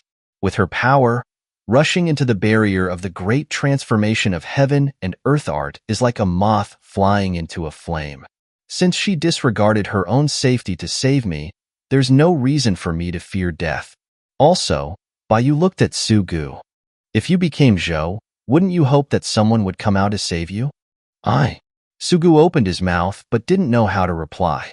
He had previously been looking at the situation as an outsider, analyzing it from his own perspective. But if he were in Zhou's place, honestly, no matter how slim the hope, he would still hope that a savior would descend from the heavens and pull him out of the abyss of despair. Seeing Sugu silent, Bai understood his answer and said with a smile, "Don't worry, I also owe you a favor. If you ever need help one day, no matter what danger I have to face, I will come to save you." "You guy." Sugu came back to himself and smiled at Bai. "I suddenly realized that being your friend is quite profitable." "It is." Bai chuckled. "Back in the Three Realms, I had friends all over the world." "Where are the Three Realms?" Sugu asked. "My home in the primordial chaos. If we have the chance, I'll take you there. There are also people waiting for me to save them there." Bai hadn't forgotten the friends in the Three Realms who were shouldering the responsibility for him. The reason he left the primordial chaos was to train himself, increase his strength, and return to save the Three Realms. This goal, which he had been powerless to achieve before, had already moved a big step closer since he left the primordial chaos. Bai believed that one day, he would be able to return to the primordial chaos and save the Three Realms by himself. Sugu didn't know what Bai was carrying inside, nor did he know about the Three Realms. He just thought Bai was chatting casually and laughed. "Okay, if we get the chance, I'll definitely visit your hometown. I also want to know what kind of world can produce someone as big as you. You'll see when you get there. I still have one more thing to do in this world. After that, let's leave this world." Bai smiled slightly and then covered the entire Gaia land with his divine sense, beginning to search for Yu Ying's whereabouts. Although he had broken off his relationship with the Oracle of the Skywalkers, the Oracle had had his memory erased by good and evil. And Yu Ying, being a member of the Skywalkers, knew a great deal about them. Bai needed to gain the advantage before the Oracle could make his move against him again, and take the initiative to kill the Oracle. Although Bai was grateful for kindness, he was also unforgiving. Since the Oracle had deliberately come looking for trouble, Bai wouldn't let him live. Before Bai had been strengthened by the great transformation of heaven and earth art, it would have taken him some time to search for the now untraceable Yu Ying, but now Bai's abilities had increased greatly. It didn't take him long to find the awakened Yu Ying in the center of Gaia. However, although Yu Ying had awakened, he had lost all of his power due to his severe injuries. When Bai's divine sense found Yu Ying, he had already suffered greatly in Gaia. Chapter 291. Yu Ying in Despair. In the center of the Gaia land stood the Heavenly Saint Imperial Court. This was the most prosperous region in Gaia. The Heavenly Saint Imperial Court was the most powerful dynasty in all of Gaia and was home to numerous strong individuals. The power of any single city within the Heavenly Saint Imperial Court was enough to easily overwhelm other empires. After finding Yu Ying, Bai first took Walker and Lucia to Davila, using his lightning-fast speed to stabilize the situation in the Ice Kingdom. He then teleported to the Heavenly Saint Imperial Court. At this time, in the capital city of the Heavenly Saint Imperial Court, Gaia City, Yu Ying, wearing a tattered cloak, hid behind a trash can in an alleyway, avoiding the city's cavalry pursuit. After seeing a group of cavalry pass by the alleyway, Yu Ying finally breathed a sigh of relief. He tugged at his ragged cloak and muttered, "Those damned ants! If I hadn't lost all my cultivation and couldn't contact Mr. Bai, would I let you run wild?" Yu Ying stood up from behind the trash can and kicked it over, venting his frustration. "Found you, you despicable thief." At that moment, a cold voice echoed in the alleyway, causing Yu Ying's expression to change drastically. Without hesitation, Yu Ying ran towards the exit of the alley. However, he had only taken a few steps when a wall of ice suddenly rose at the alley's entrance. Yu Ying crashed headfirst into it and fell to the ground. The ground instantly froze, trapping Yu Ying in place. Damn it! Yu Ying tried to move his arms, but he had lost all his cultivation and couldn't break free from the ice. The ice wall began to melt. A blond man wearing an ornate mage's robe, holding a 2-meter-tall staff, walked to the alley's entrance. He looked down at Yu Ying, who was frozen on the ground, and sneered, "You coveted the king's treasure and rebelled. Did you really think you could escape? Bullshit. That core of emptiness was originally ours." Yu Ying roared at the blond man. "If I hadn't lost all my power, I could crush an ant like you with just one finger." Slap. As soon as Yu Ying finished speaking, The blonde man conjured an ice whip and lashed it across Yu Ying's face, leaving a deep, bloody mark. The blonde man placed a foot on Yu Ying's face, grinding his face into the ground, while mocking him. You commoners only know how to rage impotently. Killing you would just dirty my hands. You bastard. Yu Ying, with his face being trampled by the blonde man, felt the anger within him reach its breaking point. Crack, crack. The ice that was holding Yu Ying's hands began to crack. Seeing this, the blonde man's eyes flashed with surprise. He hadn't expected Yu Ying to be able to break free from his restraints. Startled by Yu Ying's sudden burst of power, the blonde man backed away, keeping his distance. I'll kill you, Yu Ying roared, completely breaking free of the ice, and threw a punch towards the blonde man. The blonde man had clearly not expected Yu Ying to fight back. He even forgot to use magic and subconsciously used his arms to protect his face. Thud. Just when the blonde man thought he was about to be beaten by Yu Ying suddenly collapsed to the ground with a loud thud. Yu Ying had used up the last of his strength to break free, and now he couldn't even move. The blonde man peeked at Yu Ying through his arms, and seeing him on the ground, he breathed a sigh of relief. Then, he kicked Yu Ying's head hard with his boot and cursed, "You lowly commoner! You dare to resist a noble high mage! A mere commoner trying to hurt me? Forget about it." The blonde man continued to curse, and seemingly not satisfied with just kicking him, he shook his staff to conjure an ice spike, preparing to create a hole in Yu Ying's head and end his life for good. At that moment, although Yu Ying was filled with rage, he had completely lost all his strength and could only endure the humiliation in silence. "Yu Ying, it's been a while. How did you end up in such a state?" Just as Yu Ying was sinking into the abyss of despair, Bai Yu's voice suddenly echoed around him, causing Yu Ying to shudder. "Mr. Bai?" Yu Ying called out in surprise. Then, he felt a gentle stream of spiritual energy entering his body, repairing his meridians. His power was recovering at a visible rate. The blonde man, suddenly hearing a strange voice, became annoyed. He looked around and roared, "Who's there? Show yourself. How dare a nobody like you address Mr. Bai?" Yu Ying climbed to his feet, his face dark as he looked at the blonde man.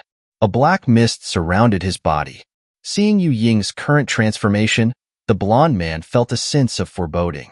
He backed away, his legs starting to tremble. "Why you?" The blonde man looked at Yu Ying in terror. The aura Yu Ying emitted at that moment was completely different from before. Yu Ying, now shrouded in black mist, grinned at the blonde man. "You were quite satisfied torturing me just now, weren't you?" Go. The blonde man was so terrified by Yu Ying that he turned to run. But Yu Ying's black mist wrapped around his neck. Yu Ying lifted the blonde man into the air, and his staff fell to the ground. The blonde man kicked his legs frantically, begging Yu Ying for mercy. "Mercy. I was wrong." "Mercy? Of course, I'll spare you. Why would I let you die so easily?" Yu Ying sneered. A large amount of black mist poured into the blonde man's eyes, ears, nostrils, and mouth, filling his entire body. The blonde man's face instantly contorted in agony. His soul was in excruciating pain, but he was unable to make any sound. At that moment, Bai Yu appeared at the alley's entrance. He glanced at the blonde man hanging in midair and smiled at Yu Ying. "It seems that guy put you through a lot. You hate him that much." When Yu Ying saw Bai Yu, he immediately wrapped the blonde man in black mist and swallowed him into his body. Then, he quickly knelt down before Bai Yu. "Greetings, Mr. Bai." Having encountered Bai Yu again after falling into despair, Yu Ying was filled with immeasurable gratitude. No need for formalities. Bai Yu waved a surge of spiritual energy, lifting Yu Ying up, and smiled. "Now that I've found you, we can leave this world. Let's go." "Please wait a moment, Mr. Bai." Yu Ying immediately stopped Bai Yu. "Do you have any other business?" Bai Yu asked. Yu Ying hesitated and said, "To tell you the truth, Mr. Bai, the reason I'm being hunted by the Heavenly Saint Imperial Court is because I discovered that the core of emptiness is in the king's possession." "Core of emptiness?" Hearing Yu Ying's words, Bai Yu raised an eyebrow slightly. "The one we obtained after killing the beast, that was swallowed by the giant beast? Exactly. That's the core of emptiness. Chapter 292. A straightforward sweep. Core of emptiness. Hearing Yu Ying's words, Bai Yu's eyes lit up as well. Although Bai Yu's current strength was vastly different from when he had entered the giant beast's stomach, that core of emptiness might not have any effect on him. But that core of emptiness was, after all, the first treasure Bai Yu had obtained outside of the primordial chaos. Bai Yu was curious as to its properties. After regaining his power, Yu Ying became more confident. He thumped his chest and said to Bai Yu, Mr. Bai, although the Heavenly Saint Imperial Court is the strongest dynasty in Gaia, the world's limits are right there. Unless the royal family of the Heavenly Saint Imperial Court has someone from outside like us, we can just sweep through it all. Mr. Bai, you don't need to lift a finger this time. Leave it all to me. I promise I'll get you the core of emptiness within an hour. Seeing Yu Ying's excitement, Bai Yu didn't want to dampen his enthusiasm. He smiled. In that case, I'll trouble you to get the core of emptiness for me. Mr. Bai, what are you saying? Why be so polite with me, Yu Ying? I'm going now. Yu Ying smiled, ripped off the rag he had been wearing, and walked out of the alley with his head held high. The sunlight fell on Yu Ying's face, making him feel more comfortable than ever. I finally don't have to live in hiding anymore. I will repay all those who humiliated me. A hint of ferocity flashed in Yu Ying's eyes. Then, he strode toward the imperial palace. Sugu, hanging at Bai Yu's waist, couldn't help but complain to Bai Yu. Are you sure there's nothing wrong with his brain? Bai Yu shook his head and smiled. He's probably been holding it in too much. It's good for him to vent a little, so he doesn't get sick. Bai Yu didn't stop Yu Ying. He simply followed behind Yu Ying, heading toward the imperial palace. He's here.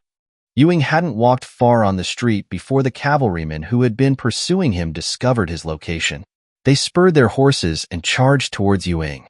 The heavily armored cavalry galloped down the street, and the people on the street quickly fled to both sides of the road. Soon, the road was only left with Bai Yu and Yu Ying. And the quickly approaching cavalrymen. Yu Ying looked at the charging cavalrymen with a wide smile. I'm not who I was before. How could I let you chase me anymore? Skywalker Yu Ying is back. Boom. As soon as Yu Ying finished speaking, a large amount of black mist erupted from his body, forming sharp spikes in midair that pierced the fully armed cavalrymen. Shick. In an instant, the cavalrymen wearing heavy armor were pierced through by the black spikes. Red blood instantly stained the street, causing screams to fill the air. When Yu Ying heard those screams, he laughed even louder. The black energy around his body was about to spread out. However, just as Yu Ying was about to go berserk, he suddenly remembered that Bai Yu behind him didn't like people killing the innocent. So, he immediately calmed down, restrained his power, and continued walking towards the imperial palace. After a team of cavalry was killed by Yu Ying, the news quickly reached the imperial palace. Another large number of knights and soldiers rushed out from the palace to attack Yu Ying. However, even the elite troops of the Heavenly Saint Imperial Court were like clay puppets in the face of Yu Ying, who had recovered his power. Wherever Yu Ying's black mist passed, no one was left alive. On the street leading from the capital to the imperial palace, Yu Ying single-handedly created a blood path, causing the entire city to shake. At that time, in the imperial palace, King Gannan was leaning against his throne, enjoying fruits served by his maids and watching the dancers perform in the hall, feeling extremely comfortable.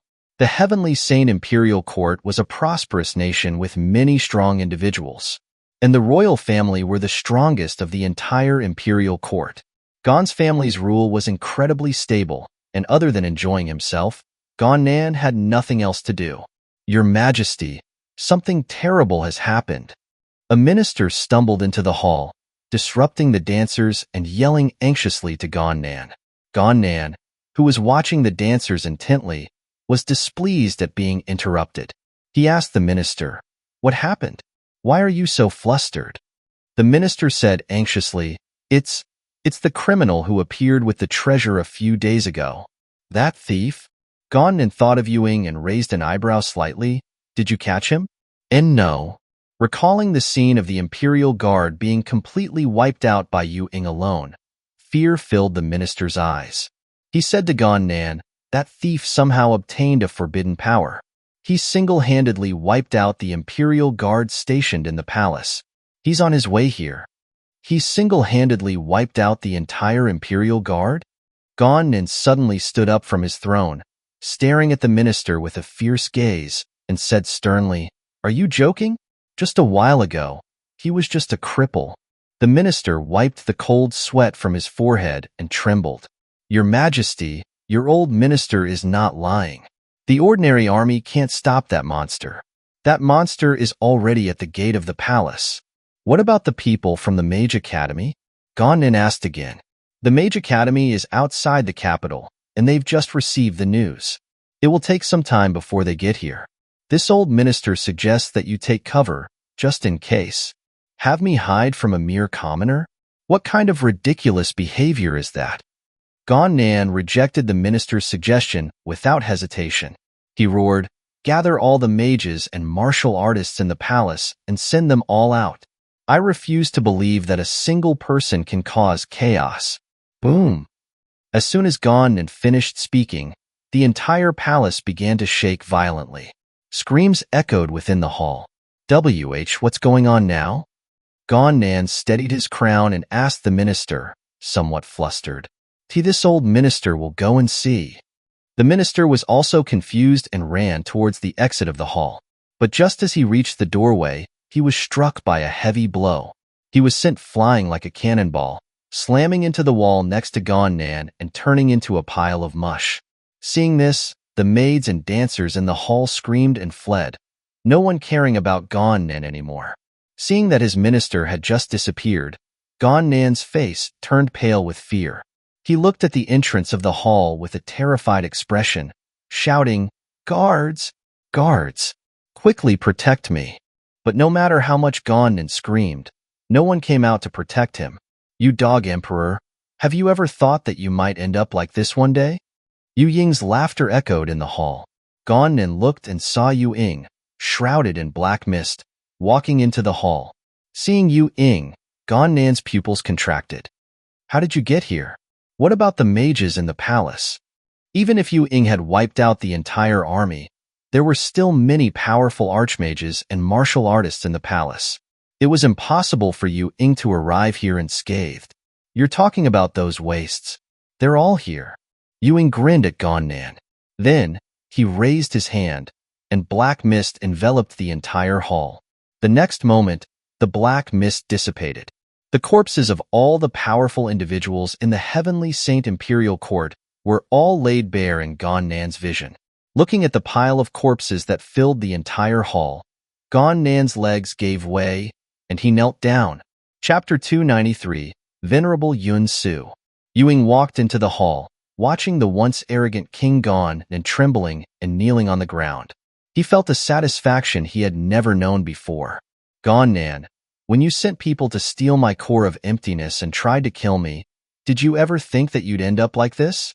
Gan Nan looked at the corpses scattered across the hall, his whole body trembling. He couldn't understand why the incredibly weak Yu Ying had suddenly become so powerful. "Why, Yu Ying, have mercy." Overwhelmed by fear, Gan Nan submitted to Yu Ying, pleading, "As long as you spare me, I'll give you anything you want. Power, money, beautiful women. I can give you everything."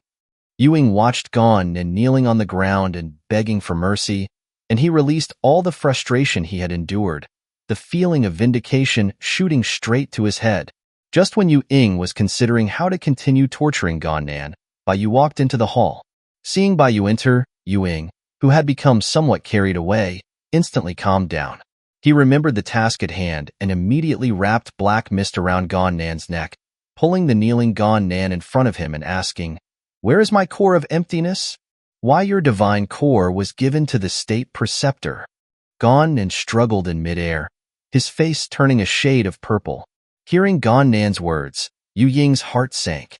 He immediately asked Gan Nan, "Where is the state preceptor now?" "I don't know. He's always been elusive. I rarely see him."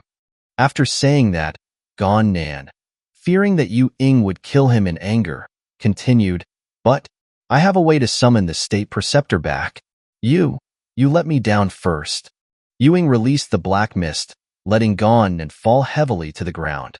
"I'll give you the time it takes for one incense stick to burn. If the state preceptor doesn't show up with the core of emptiness by then, I will take your dog life." "Why, yes." Gon Nen nodded repeatedly, ignoring the pain in his backside. He stood up, trying to leave the hall, but was stopped by Yu Ying. "You cannot leave this hall." "But—" No discussion. Yu Ying's refusal extinguished Gon Nan's hope of escaping from Yu Ying's clutches. He turned and walked shakily towards his throne, passing through the mess of corpses. Seeing Yu Ying's aura change after Gon Nan mentioned the state preceptor, Yu couldn't help but ask Yu Ying, "Who is this state preceptor that he speaks of?" "You seem a bit worried."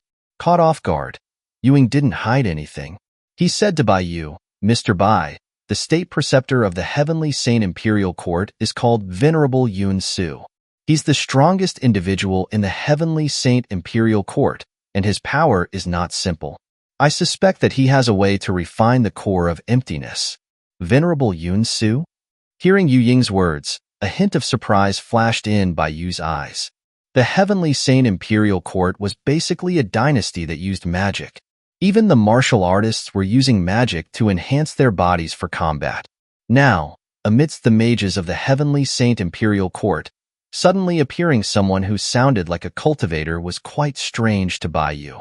Yu Ying had been living in the Heavenly Saint Imperial Court for a while and knew the dynasty quite well. He explained to Bai Yu that Venerable Yun Su isn't from the Heavenly Saint Imperial Court. It's said that he came from a cultivating nation in the east of Gaia. However, although Venerable Yun Su isn't from the Heavenly Saint Imperial Court, his power is above everyone else. It's said that even the dean and teachers of the most powerful mage academy in the Heavenly Saint Imperial Court combined aren't his match. "That's quite a big power gap," Bai Yu muttered. Yu Ying said worriedly, "Yeah. That's why Venerable Yun Su easily became the state preceptor of the Heavenly Saint Imperial Court. I'm also worried that he has the power to refine the core of emptiness." Bai Yu said, "If that's the case, then we need to find that Venerable Yun Su quickly. We can't let anyone else get their hands on the core of emptiness that we worked so hard to get." Yu Ying said, "Don't worry, Mr. Bai. Even if King Gon Nan doesn't cooperate, Venerable Yun Su is still the state preceptor of the Heavenly Saint Imperial Court. Now that we've killed our way to the king, Venerable Yun Su will come back no matter what.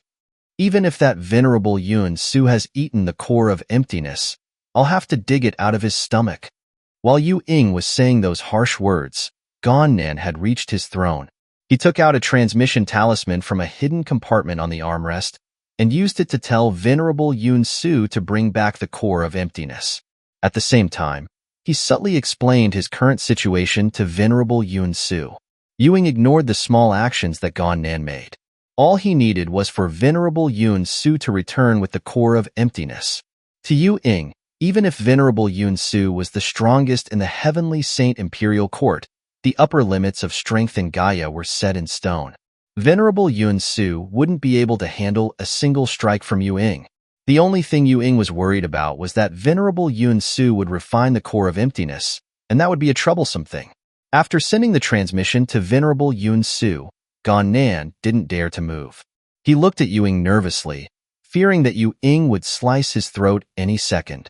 However, Yu Ying was currently worrying about the core of emptiness and had no time to worry about Gon Nan's life. In Yu Ying's eyes, Gon Nan was just an insect that he could crush at any moment.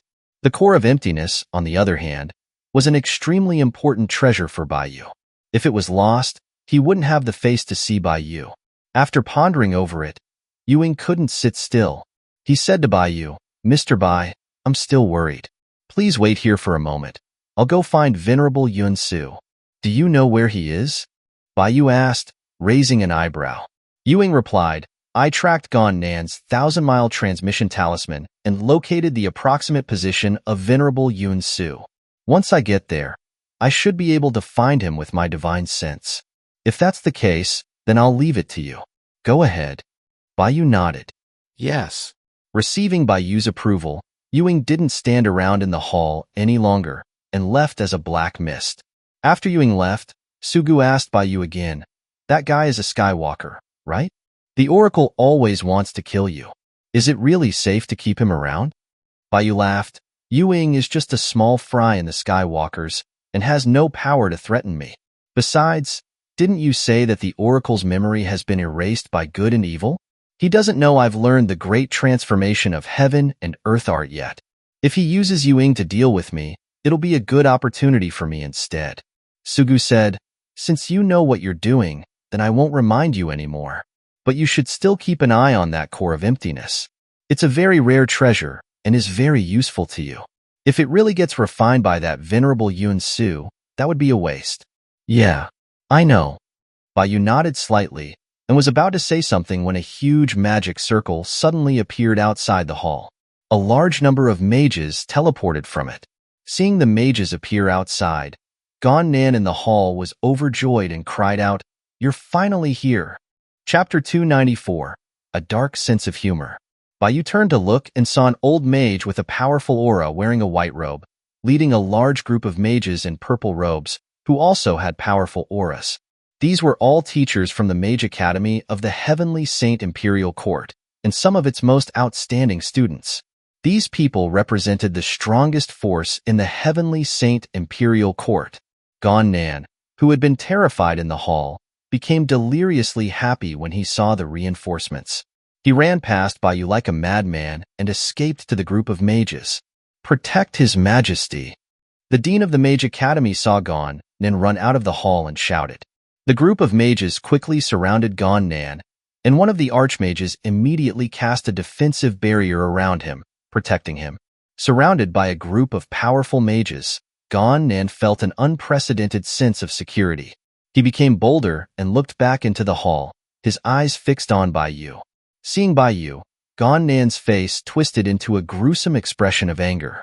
He immediately shouted, "That guy is an accomplice of the rebels. Take him down first, and then force Yuing to show himself." Half of the mages present were archmages, and half of those were grand archmages. It could be said that the majority of grand archmages in all of Gaia had gathered here. These mages were the foundation that allowed the Heavenly Saint Imperial Court to stand at the center of Gaia without falling. Apart from Venerable Yun Su, they were the strongest fighting force of the Heavenly Saint Imperial Court. Surrounded by a group of powerful mages, Gon Nan's confidence swelled to its peak. With King Gon Nan's order, the mages all turned their attention towards Bai Yu. A large number of mages shook their staffs, and ice spikes, fireballs, and wind blades appeared in midair. As soon as the Dean gave the order, they would launch their attack on Bai Yu without hesitation. Bai Yu, who had initially come to watch the show, suddenly found himself the target of everyone. He was stunned, completely taken aback. However, Gon Nan seemed to have determined that Bai Yu was Yu Ying's accomplice. He was now prepared to inflict all the fear and humiliation he had suffered onto Bai Yu. The more he thought about it, the angrier he got. He ordered the white-robed mage, Dean Schlegel, "I'll trouble you to take down that thief. But you must keep him alive. You can cut off his limbs, but he needs to be able to breathe." The white-robed mage, whom Gon Nan called Schlegel, stroked his long, white beard and nodded. "Your Majesty, rest assured, when I was coming to the palace, I already learned about the evil deeds committed by this thief. I will not let someone this wicked die so easily. Teachers and students, put away your spells and let me handle this personally," Schlegel ordered. The mages who had been aiming their magic at Bai Yu stopped and all looked at Schlegel in shock. "Dean, are you going to handle it personally?" "Yes." Schlegel nodded. While stroking his beard, he stepped out of the crowd. Since he was able to kill his way into the palace by himself, his power must not be weak. It would be more appropriate for me to deal with him personally. As he spoke, Schlegel looked at Bai Yu, who was standing alone in the hall. "My name is Schlegel, the Dean of the Royal Mage Academy. You must remember this name. It's your honor to be able to fight me." Bai Yu looked at the confident Schlegel, speechless. "If I said I was just here to watch the show, and what happened in the palace has nothing to do with me, would you believe it?" Facts speak louder than words. Schlegel had clearly seen Bai Yu as one of the thieves who had wreaked havoc in the palace. He snorted and, without using his staff, simply opened his palm. A small, pitch-black sphere condensed in his palm. The surrounding space was slightly distorted by that black sphere. It's the Dean's black hole magic. One of the mages recognized Schlegel's magic and exclaimed, "The Dean is using his signature move right from the start. It seems the Dean is serious this time." Normally, we don't have many chances to observe the Dean in battle. I didn't expect to have such a great opportunity today. As the black hole in Schlegel's palm grew larger and larger, all the other mages became excited. Everyone stared intently at Schlegel's magic casting process, not wanting to miss this rare opportunity to learn black hole magic. In the hall, Sugu, hanging at Bayu's waist, saw Schlegel conjuring a black hole right then and there. He said to Bayu, "Good lord, he's already weak, and he's using a spell that takes so long to set up. Isn't that just asking for death? Bayu, the opponent is so weak, I think you can kill him right now. You don't need to wait for him to finish making that black hole." Bayu smiled. "Although I've been dragged into this mess, I prefer to see a confident guy get beaten down to the point that he questions his life. Let's wait a little bit." Sugu complained, "You're really a guy with a dark sense of humor." He could already imagine how miserable Schlegel would look. Schlegel couldn't hear the conversation between Bayu and Sugu. He only saw Bayu standing in the hall with a smile on his face, neither trying to fight back nor running away, which made him a bit confused. Could he be an idiot? Schlegel saw that his black hole had grown to a meter in diameter, yet Bayu still didn't move. A hint of doubt flashed in his eyes. However, he didn't think much of it. Since the other side wasn't moving, he would continue to conjure his black hole magic. He couldn't possibly go wrong that way. The larger his black hole was, the more powerful it would be. Even if the other side was a ruthless person who had killed his way into the palace, he would still be nothing in front of a fully formed black hole. Seeing Schlegel's black hole getting bigger and bigger, Gondan couldn't help but remind him, "Dean Schlegel, be careful. If that black hole is unleashed, not only will that guy die, but my palace will be destroyed too. Your Majesty, rest assured, my control over power has reached perfection. The black hole magic will not take the thief's life, but will make him experience endless pain." Schlegel replied confidently to Gondan, then looked at Bayu in the hall and said, "Thief, I will kindly give you a piece of advice. You still have time to surrender, otherwise, if you get hit by my black hole, you will experience a fate worse than death." Bayu smiled, extended a finger, and beckoned to Schlegel, saying it isn't enough. "Why don't you try to use that trick?" Overestimating yourself. Seeing that Bayu was going to take his attack head-on, Schlegel didn't hold back anymore. He flung the 2-meter diameter black hole he had been conjuring towards Bayu. Wherever the black hole passed, the space became distorted. But with Schlegel's masterful control, the black hole did not damage the surrounding environment in the slightest, causing the other mages to admire it again and again. As expected of Dean Schlegel, his control over magic is truly incredible. It was worth it to come here today just to see this. As the mages praised him, the black hole that Schlegel had thrown had already reached Bayu, and Bayu simply extended a finger and flicked it lightly. Pop! The 2-meter diameter black hole disappeared instantly. The scene fell silent. Chapter 295, Infighting. This is. Seeing his black hole magic disappear, Schlegel blinked hard, thinking his old eyes were failing him. The other mages were also stunned. They had been expecting to see the Dean's black hole magic display its might, but instead, the magic had vanished without even a ripple. This was something they had never imagined before. Seeing this, Gondan couldn't help but ask Schlegel, "Dean Schlegel, what's the meaning of this? At a time like this, are you still joking with us?" In Gondan's opinion, this was just Schlegel intentionally holding back, deliberately canceling his magic right before it was about to hit Bayu. "Your Majesty, this?"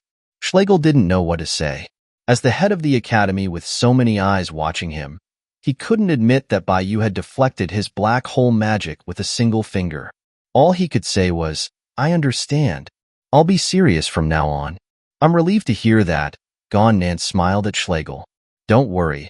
As long as you can capture that thief, The budget that the finance ministry allocates to the academy this year will be doubled. As soon as Gonnan said those words, the eyes of all the surrounding mages lit up. According to the annual budget allocated to the academy, the amount was already astronomical. They, the teachers, were already incredibly wealthy, and if that amount was doubled, then they would all ascend to the peak of their lives and achieve financial freedom. In an instant, everyone placed their hopes on Schlegel. Feeling the expectant gaze of the people around him, Schlegel could only force a smile. He was the only one who knew that he hadn't held back at all earlier, and that Bayu's true strength was far beyond his own. No matter how generous the promise Gonnan made, he had no ability to capture Bayu. Feeling like he was in a precarious situation, Schlegel looked again at Bayu in the hall and asked, "You said you were just here to watch the show, right?" Bayu, seeing the helpless look on Schlegel's face, smiled and replied, "Yes, this whole situation has nothing to do with me. It was all done by Yuing." Schlegel nodded slightly. "I also think that this matter needs to be investigated carefully. We can't wrongly accuse the innocent." Seeing Schlegel suddenly chatting with Bayu, Gonnan couldn't help but say, "Dean Schlegel, why are you wasting words with that guy? Even if he didn't attack, he's still Yu Ying's accomplice. You should take him down quickly." Schlegel, who had decided not to act, bowed to Gonnan and said, "Your Majesty, that man has already said that he's just watching the show, and that the events in the palace have nothing to do with him. If we keep pushing him like this, we'll damage your wisdom." Schlegel, has your brain gone bad? Gonnan, who was completely enraged by Schlegel's behavior, couldn't hold back and yelled at him. "Can't you see those corpses in the hall? The culprit is right in front of you, and you say that it has nothing to do with him?" Schlegel continued, "Your Majesty, he already said that he's innocent. You believe him just because he said that. If he told you to go eat shit, would you do it?" Gonnan had completely abandoned his image as a king and cursed at Schlegel. He never thought that his most trusted Grand Archmage would actually be a moron. The other mages also began to look at Schlegel strangely. In their minds, Dean Schlegel was a wise Grand Archmage who had a keen understanding of things. It was completely impossible for him to believe anything someone said. Schlegel's current behavior was as if he had been brainwashed, as if his brain had been eaten by someone. Facing the king's insults and the doubtful gaze of his colleagues, Schlegel had a hard time explaining himself, but he also knew that he absolutely couldn't act, otherwise things would become even worse. Ignoring everyone's doubts, Schlegel continued to say to Gonnan, "Your Majesty, he's innocent.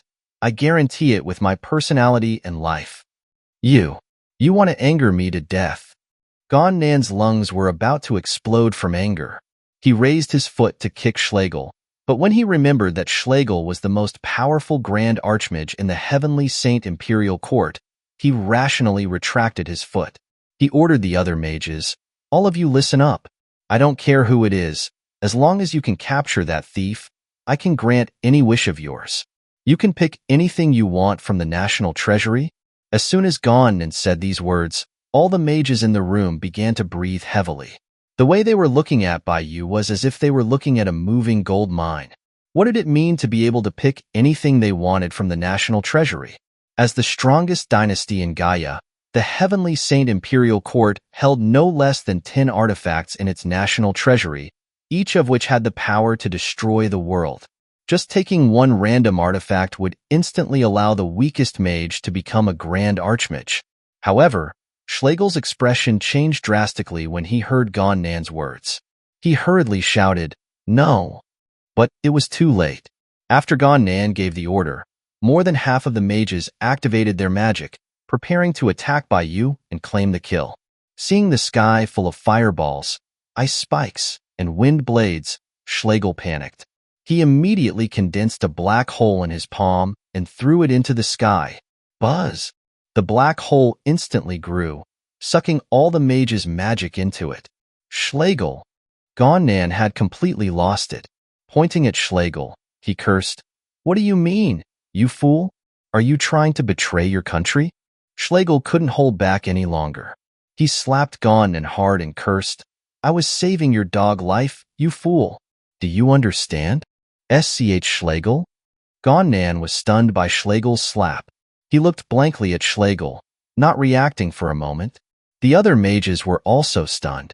They didn't expect that the usually respected dean would do something like this. However, the mages, not waiting for Schlegel to explain, all turned their attention toward Schlegel, scolding, "Schlegel, so you are a rebel.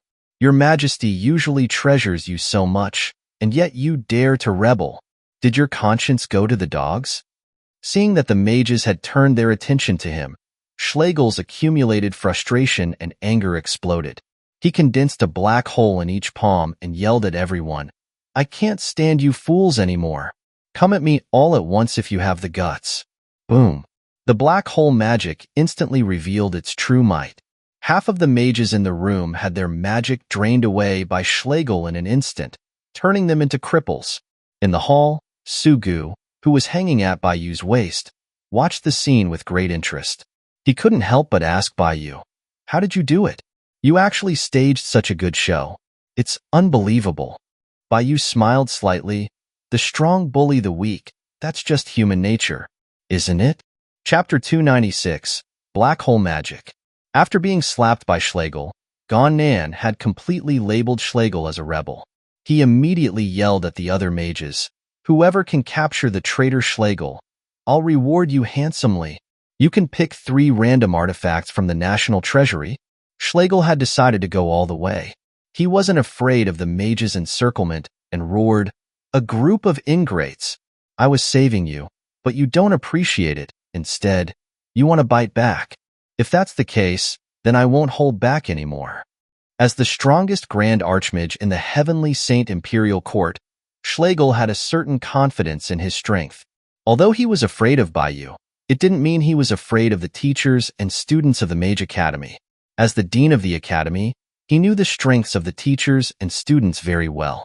He was confident that he could withstand all the mages present on his own. If he opposed Gon Nan, he would at most be branded as a kingslayer and be exiled outside of the Heavenly Saint Imperial Court. But if he opposed Bayu, who could deflect his black hole magic with a single finger, he probably wouldn't even have ashes left. The mages from the academy didn't understand why Schlegel had changed so much, but with the boost of Gon Nan's generous reward, the mages had the courage to oppose Schlegel. "Schlegel, surrender now." Facing the strongest Grand Archmage of the Heavenly Saint Imperial Court, the mages didn't dare to be careless. They all began to chant the strongest magic spells they had learned. In an instant, the sky above the Imperial Palace changed, thunder roared, and fierce winds howled. Schlegel, facing the combined attack of the top mages, was expressionless. A powerful magic began to surge from his body. At this moment, Schlegel finally showed the power of the strongest Grand Archmage, regaining his confidence. Bayu was happy to watch the show unfolding in the Heavenly Saint Imperial Court. He simply raised his hand and sucked the king's throne to him. Then he sat down leisurely, observing the self-destruction outside the hall. Seeing that Bayu had even sat on his throne, Gon Nan became even more furious and shouted, "Don't wait any longer. Go on, everyone. Take down both of those guys." With Gon Nan's order, the mages didn't hesitate any longer. They activated their strongest magic and attacked Schlegel. In that instant, lightning flashed, thunder roared, and strong winds howled. Even a fire dragon descended from the sky, attacking Schlegel fiercely. The entire capital city could feel the powerful magic fluctuations coming from the Imperial Palace. However, Schlegel remained expressionless when faced with the combined attack of the mages. He joined his hands and, between his palms, condensed an unprecedentedly powerful black hole. Buzz! The moment the black hole was born, the surrounding space rapidly twisted, and the magic power of the mages closest to Schlegel was sucked into Schlegel's black hole, turning them into cripples. And the black hole, after absorbing the mages' magic, instantly increased in diameter several times, beginning to frantically devour the magic of the mages. The mages' magic hadn't even reached Schlegel before half of it had become nourishment for the black hole, causing the black hole's diameter to increase to 20 meters. The remaining magic that attacked Schlegel's black hole was also directly devoured by the black hole, without causing even a ripple. After the mages' first wave of attacks, They not only failed to hurt Schlegel, but also allowed Schlegel's black hole magic to form. Schlegel's black hole magic is too strong. We are not his match. He is the strongest Grand Archmage in the Heavenly Saint Imperial Court. How could we compete with him? The mages were intimidated by Schlegel's methods, and they began to lose their will to fight. Gon Nan, looking at the black hole with a diameter of 20 meters hovering above Schlegel, turned pale with fear. He retreated, while shouting to the mages, "Why you trash? Go on. There's only one opponent. Did I waste so much of my money on you? If you don't capture Schlegel and that thief today, you'll all die." After Gon Nan roared, the mages, who had been intimidated by Schlegel's black hole magic, once again started to brew new magic, preparing to attack Schlegel. Schlegel, standing beneath the black hole with a diameter of 40 meters, looked at the mages and sneered, "I see that you've fed all the things you've learned to dogs. The black hole magic grows stronger the more it fights. What you are doing now will only enhance my black hole's power."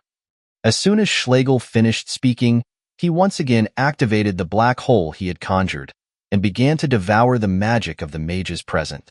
In just a few seconds, the black hole's diameter had grown to 40 meters, covering the entire square outside the hall.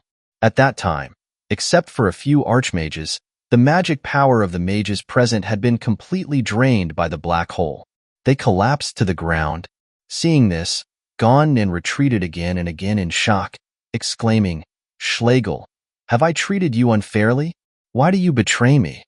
"I've already said, I'm trying to save your dog life." Schlegel looked at Gon Nan and said coldly, "Unfortunately, you don't understand anything.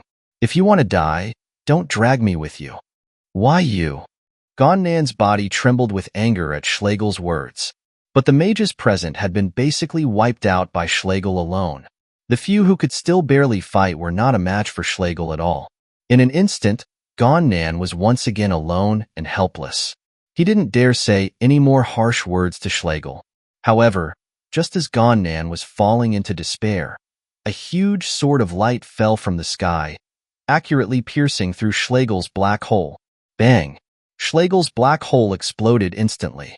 Schlegel himself suffered the backlash of the magic. He spat out a mouthful of blood and collapsed to the ground. Seeing the giant sword of light, Gon Nan's face once again lit up with joy. "Venerable Yun Su, you've finally returned." In the hall, Su-gu, hanging at Bai Yu's waist, was stunned upon hearing Gon Nan shout, "Didn't you go to deal with Venerable Yun Su? How did Venerable Yun Su end up here?" Bai Yu said, "Perhaps Venerable Yun Su tampered with Gon Nan's transmission talisman. Ewing must have miscalculated his location." "That idiot," Su-gu complained. "He said he was going to take care of everything himself, but he didn't even deal with the top experts of the Heavenly Saint Imperial Court. He's left all the problems to us." Bai Yu didn't deny Su-gu's complaint. He looked at the huge sword of light that had pierced through Schlegel's black hole and said, "Venerable Yun Su's strength isn't below Zhou's. His power far exceeds the strongest martial artists in this world. His power is even stronger than Zhou?" Su-gu was stunned. "Doesn't that mean that Venerable Yun Su is also an outsider?" Zhou's strength was similar to the Void Spirit King. Now there was a Venerable Yun Su who was stronger than Zhou. This meant that even if the Void Spirit King came to this world, he would be facing challenges everywhere. At that moment, Su-gu realized that this Gaia land was not as simple as he had thought. "It should be." Bai Yu nodded slightly and stood up from the throne, walking outside the hall. "Next, it's my turn to play." Chapter 297. A Being Who Crushes Gods? Venerable Yun Su. Ganon's joy reached its peak when he saw a purple-robed youth descending from the sky. If Schlegel was his reliance in dealing with Bai Yu, then Venerable Yun Su was his only hope. As the strongest person in the Heavenly Sage dynasty, Venerable Yun Su's power far surpassed even the most powerful archmage, Schlegel. Gon Nan had personally witnessed Venerable Yun Su erase an entire enemy nation from the Gaia land with a single sword strike. With Venerable Yun Su present, Gon Nan felt no fear, even if the Heavenly Sage dynasty faced annihilation. Venerable Yun Su, with his hands clasped behind his back, slowly descended from the sky. He looked at Schlegel, who was slumped on the ground, and said, "Schlegel, you, as the Dean of the Royal Magic Academy, have committed such a foolish act of treason. You truly disappoint me." Schlegel clutched his chest, looked at Venerable Yuan-Su in pain, and said, "You understand nothing? I don't need to understand." Venerable Yuan-Su slightly raised his hand, and a beam of light materialized into a sword beside him, aiming at Schlegel's chest. "Treason and rebellion. According to the law, you deserve to be executed." Whoosh! As Venerable Yuan-Su's voice fell, the light sword flashed, easily piercing through Schlegel's chest. Schlegel looked in disbelief at the light sword embedded in his chest. His pupils gradually dilated, and he finally collapsed onto the ground in despair and resentment. His corpse was stained with blood. The surrounding mages, who had lost their magic power, were somewhat dazed to see that Schlegel, who had once single-handedly faced them all, had been so easily killed by Venerable Yuan-Su. The gazes of the crowd, as they looked at Venerable Yuan-Su, were filled with not only awe but also a fervent zeal usually reserved for deities. With such a vast difference in power, in the eyes of the mages, Venerable Yuan-Su had already become an omnipotent god. Ganan, on the other hand, who was still smiling, had always known just how terrifying Venerable Yuan-Su's strength was. Otherwise, he wouldn't have gifted the Void Core to Venerable Yuan-Su immediately after obtaining it. Venerable Yuan-Su, after killing Schlegel, there are still two traitors. One is missing, and the other is still there. Please capture him. If possible, try to keep him alive. Ganan pointed at Baiyu, hoping to capture Baiyu alive so that he could torture him and vent his anger. Venerable Yuan-Su followed the direction Ganan pointed, focusing his gaze on Baiyu. After examining him for a while, he frowned. "You are not from the Gaia land?" Baiyu smiled. "Is it that easy to tell? I thought I was no different from them." "Humph. The void beasts have devoured too many worlds. People often fall into the Gaia land from the outside. I've seen many people like you, so I can naturally distinguish you." Venerable Yuan-Su snorted and continued, "Originally, considering that you, like me, are also an outsider trapped in this world, I could have let you live. Unfortunately, you've caused too much trouble in the Heavenly Sage dynasty, so I have no choice but to eliminate you." Baiyu didn't care about Venerable Yuan-Su's threat and instead asked, "Ganan mentioned that you took my Void Core, right?" "Took your Void Core?" Venerable Yuan-Su laughed. "What are you? You dare say that the Void Core is yours? Void Cores can only be born inside void beasts that wander in the void, and not every void beast has one. With your strength, you dare say that the Void Core is yours? Don't brag." Ganan immediately said, "Venerable Yuan-Su, don't waste words with him. Capture him as soon as possible. He has an accomplice who hasn't appeared yet and might run away." Ganan didn't care about the Void Core at all. All he wanted was to capture Baiyu and vent his anger. He was even vaguely worried that Venerable Yuan-Su would suddenly go crazy like Schlegel. Hearing Ganon's urging, Venerable Yuan-Su no longer chatted with Baiyu. He raised his hand again, and dozens of light swords materialized behind him, each one far more powerful than the one that had killed Schlegel. Although Venerable Yuan-Su verbally looked down on Baiyu, Baiyu was, after all, an outsider. Even if he was weak, he could still withstand the powerful impact of the void beast's devouring. His strength could not be underestimated. "You there. State your name." "I, Yuan-Su, do not kill the nameless." Venerable Yuan-Su looked indifferently at Baiyu and said coldly. Baiyu looked at Venerable Yuan-Su's arrogant demeanor, smiled slightly, and then reached out with a suction gesture. Venerable Yuan-Su felt an extremely strong suction force coming from Baiyu's palm. His eyes changed slightly. Crap. Venerable Yuan-Su realized that Baiyu was stronger than he had imagined.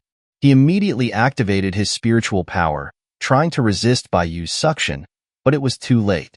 Venerable Yuan-Su's feet left the ground. Then, in full view of everyone, he was pulled towards Baiyu and had his neck grabbed. Venerable Yuan-Su. Ganan cried out in shock when he saw Venerable Yuan-Su being choked by Baiyu. His mind went blank, and his face was full of horror. Impossible. The other mages were also stunned. unable to understand what they were seeing. One moment, they had hailed Venerable Yuan-Su as a god, and the next, he was being grabbed like a chicken. In the eyes of the mages, Schlegel, the dean of the Magic Academy, was already invincible. Venerable Yuan-Su, who could kill Schlegel in seconds, was a god. So now, what kind of existence was Bai Yu, who was grabbing Venerable Yuan-Su like a chicken? The mages stopped thinking. Ganon's eyes were about to pop out. He watched Venerable Yuan-Su's legs swinging in the air, knelt down in despair, and murmured, "No, impossible! How can that guy be stronger than Venerable Yuan-Su? Who the hell is he?" While Ganan continued to mutter, Venerable Yuan-Su also desperately grabbed Bai Yu's fingers, trying to pry them open and break free. However, no matter how hard he tried, Bai Yu's fingers didn't move. The difference in power between them was too great. Venerable Yuan-Su gradually realized that he had kicked a steel plate. He quickly said to Bai Yu, "Gigi, good sir, please wait. We have no grudges. You don't have to kill me. Once you enter this world, there is no way out. If you spare my life, we can find a way to escape together in the future." Bai Yu looked at Venerable Yuan-Su, whose attitude had changed 180 degrees, and asked with a smile, "The Void Core, have you absorbed it?" Hearing Bai Yu's question, Venerable Yuan-Su's pupil shrank slightly, and he then stammered, "I absorbed it. Then I have no reason to keep you alive." Bai Yu's tone turned cold. He exerted force with his 5 fingers, and Venerable Yuan-Su felt his neck, along with his soul, begin to shatter. Under the threat of death, Venerable Yuan-Su dared not lie anymore. He quickly said, "No, I haven't absorbed it yet. Great One, spare my life. As long as you spare me, I can return the Void Core to you." Chapter 298, Returning to the East Sea. Where is the Void Core? Bai Yu was unmoved by Venerable Yuan-Su's pleas and asked calmly. Bai Yu had seen too many people like Venerable Yuan-Su, who were initially strong and arrogant but would abandon any pretense when faced with the threat of death. Killing such a person was no different than crushing a bug for Bai Yu. It didn't even evoke any emotional response. "I in my cave, I haven't refined it yet.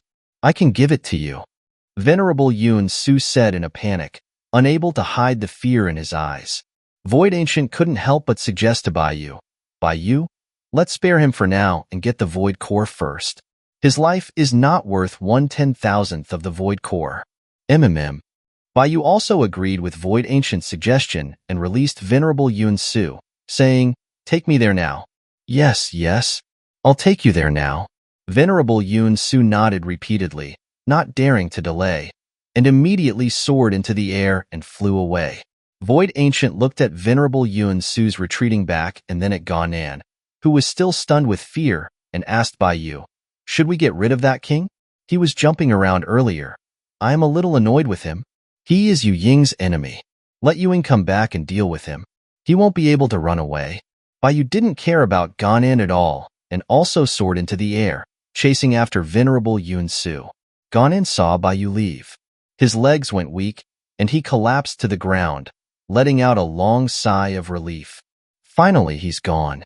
Just when Ganan was rejoicing that he was still alive and completely relaxed, a familiar voice suddenly rang out in the hall. "Mr. Bai, I didn't find Venerable Yuan-Su. What should we do now?"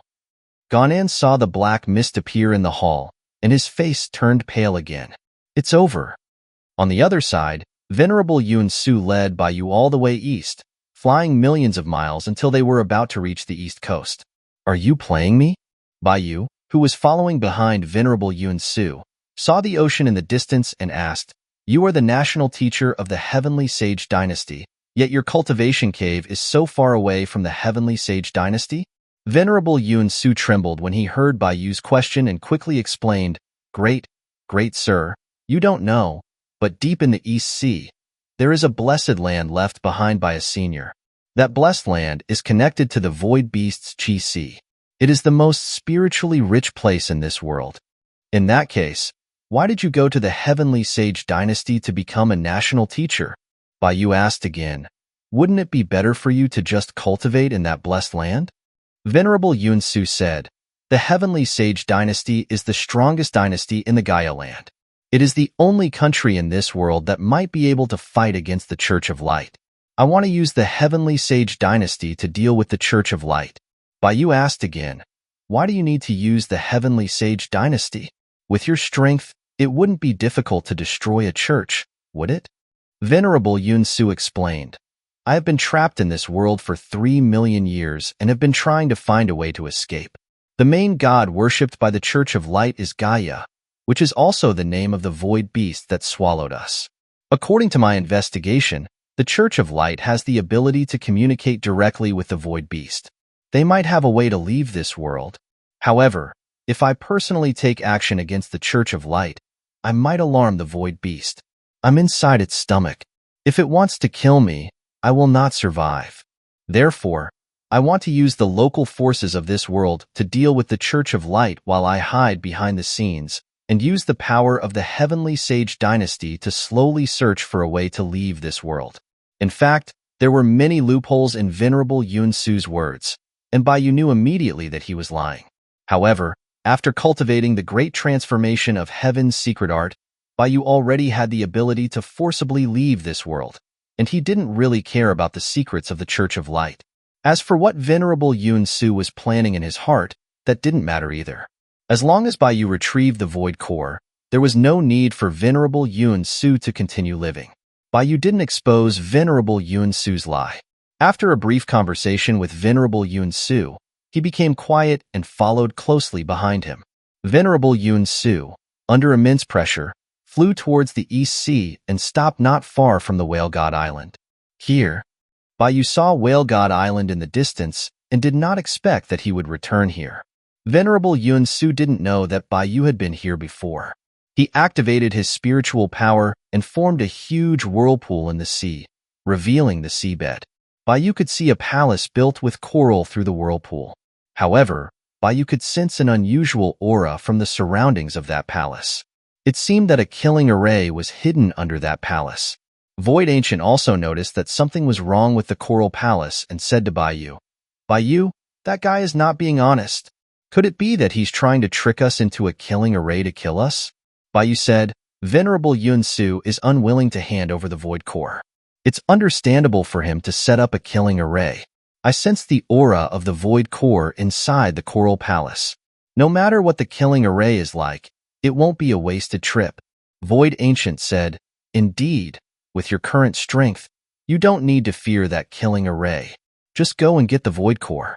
I'll teach you how to use that treasure later. Venerable Yun Su didn't know that his little plan had been seen through by Baiyu and Void Ancient. He wiped the cold sweat from his forehead and warned Baiyu, pretending to be concerned, Great sir, there are many sea beasts nearby that look identical to the Void Beast. The locals call these sea beasts whale gods. They are the eyes of the Void Beast. It's best if we avoid them. What will happen if we are discovered by them? Baiyu raised his eyebrows and asked. He had just recently killed a whale god. It's actually fine if we are discovered as long as we can run away fast enough. We won't be noticed by the Void Beast Gaia, but never fight with the whale gods. You definitely cannot kill them. That will completely enrage Gaia. And then? Baiyu continued to ask. He didn't feel anything unusual after killing a whale god. I'm not exactly sure what will happen, Venerable Yun Su shook his head. However, I know that someone stronger than me was swallowed into this world. To vent his anger, he killed a whale god. Shortly after that, he vanished without a trace. There was such a thing? Baiyu frowned. Yes. So, it's best that we avoid the whale gods.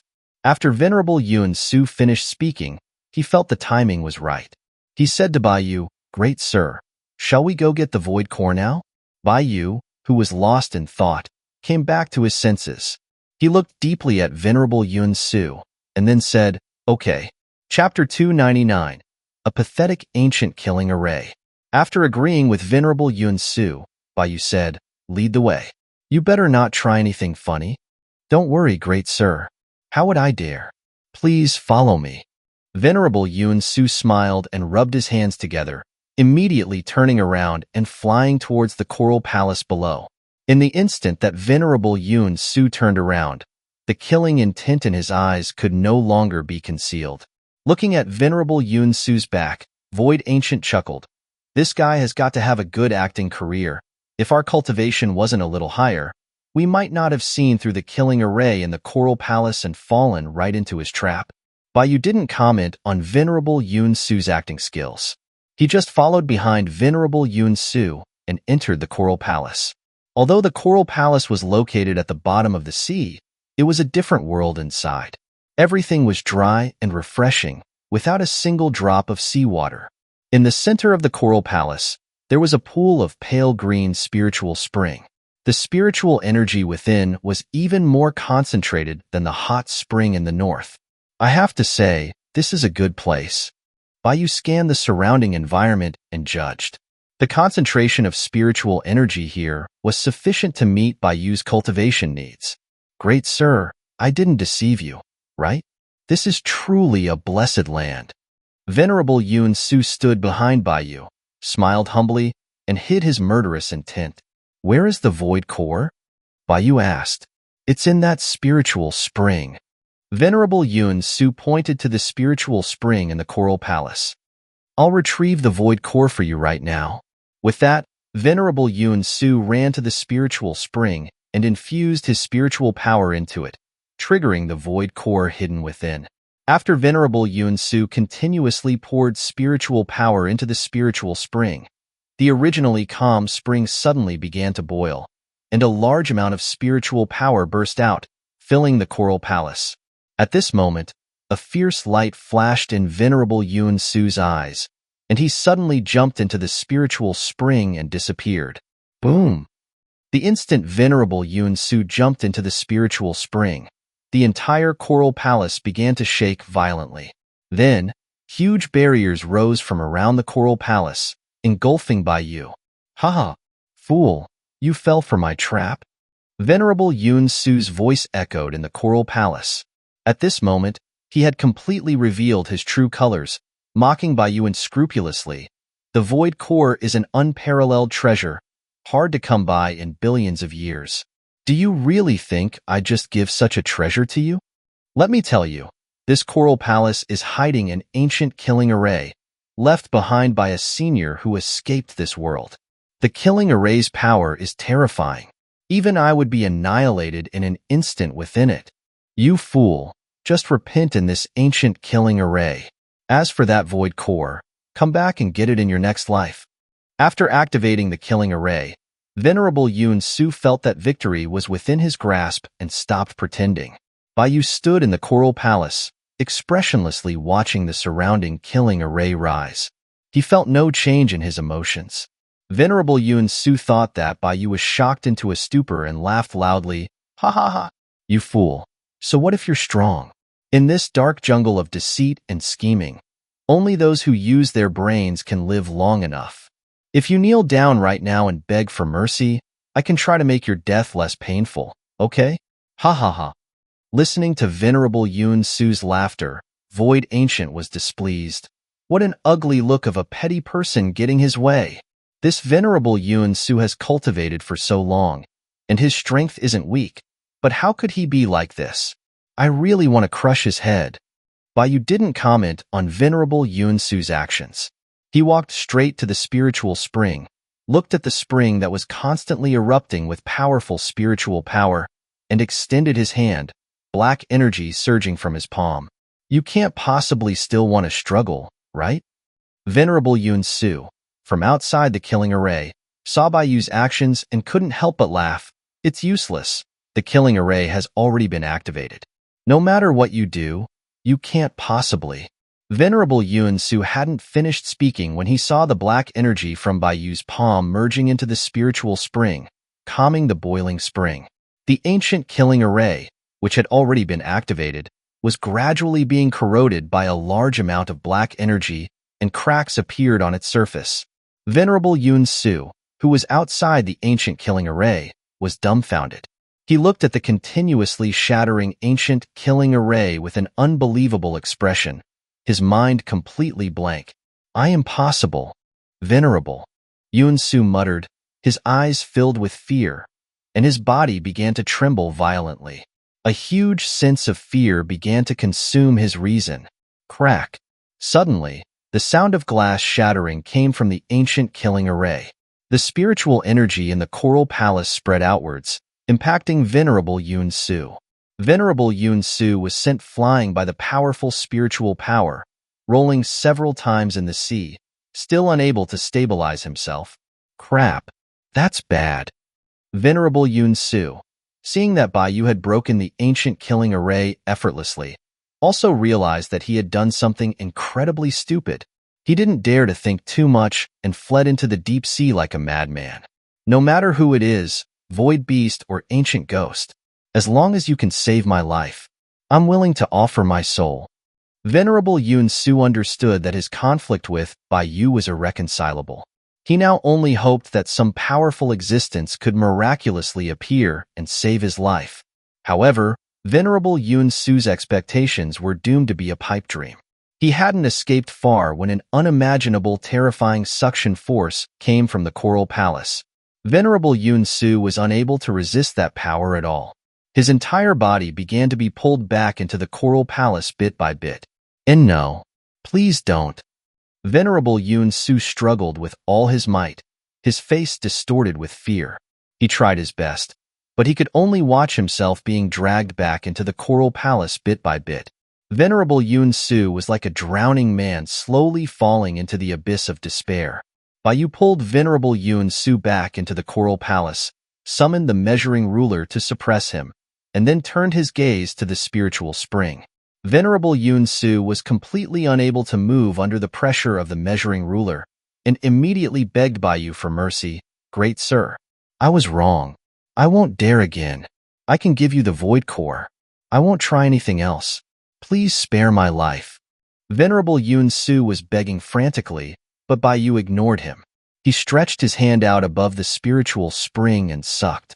The spiritual spring immediately boiled, and then the void core, with its powerful surging energy, flew out from the spring and hovered in midair.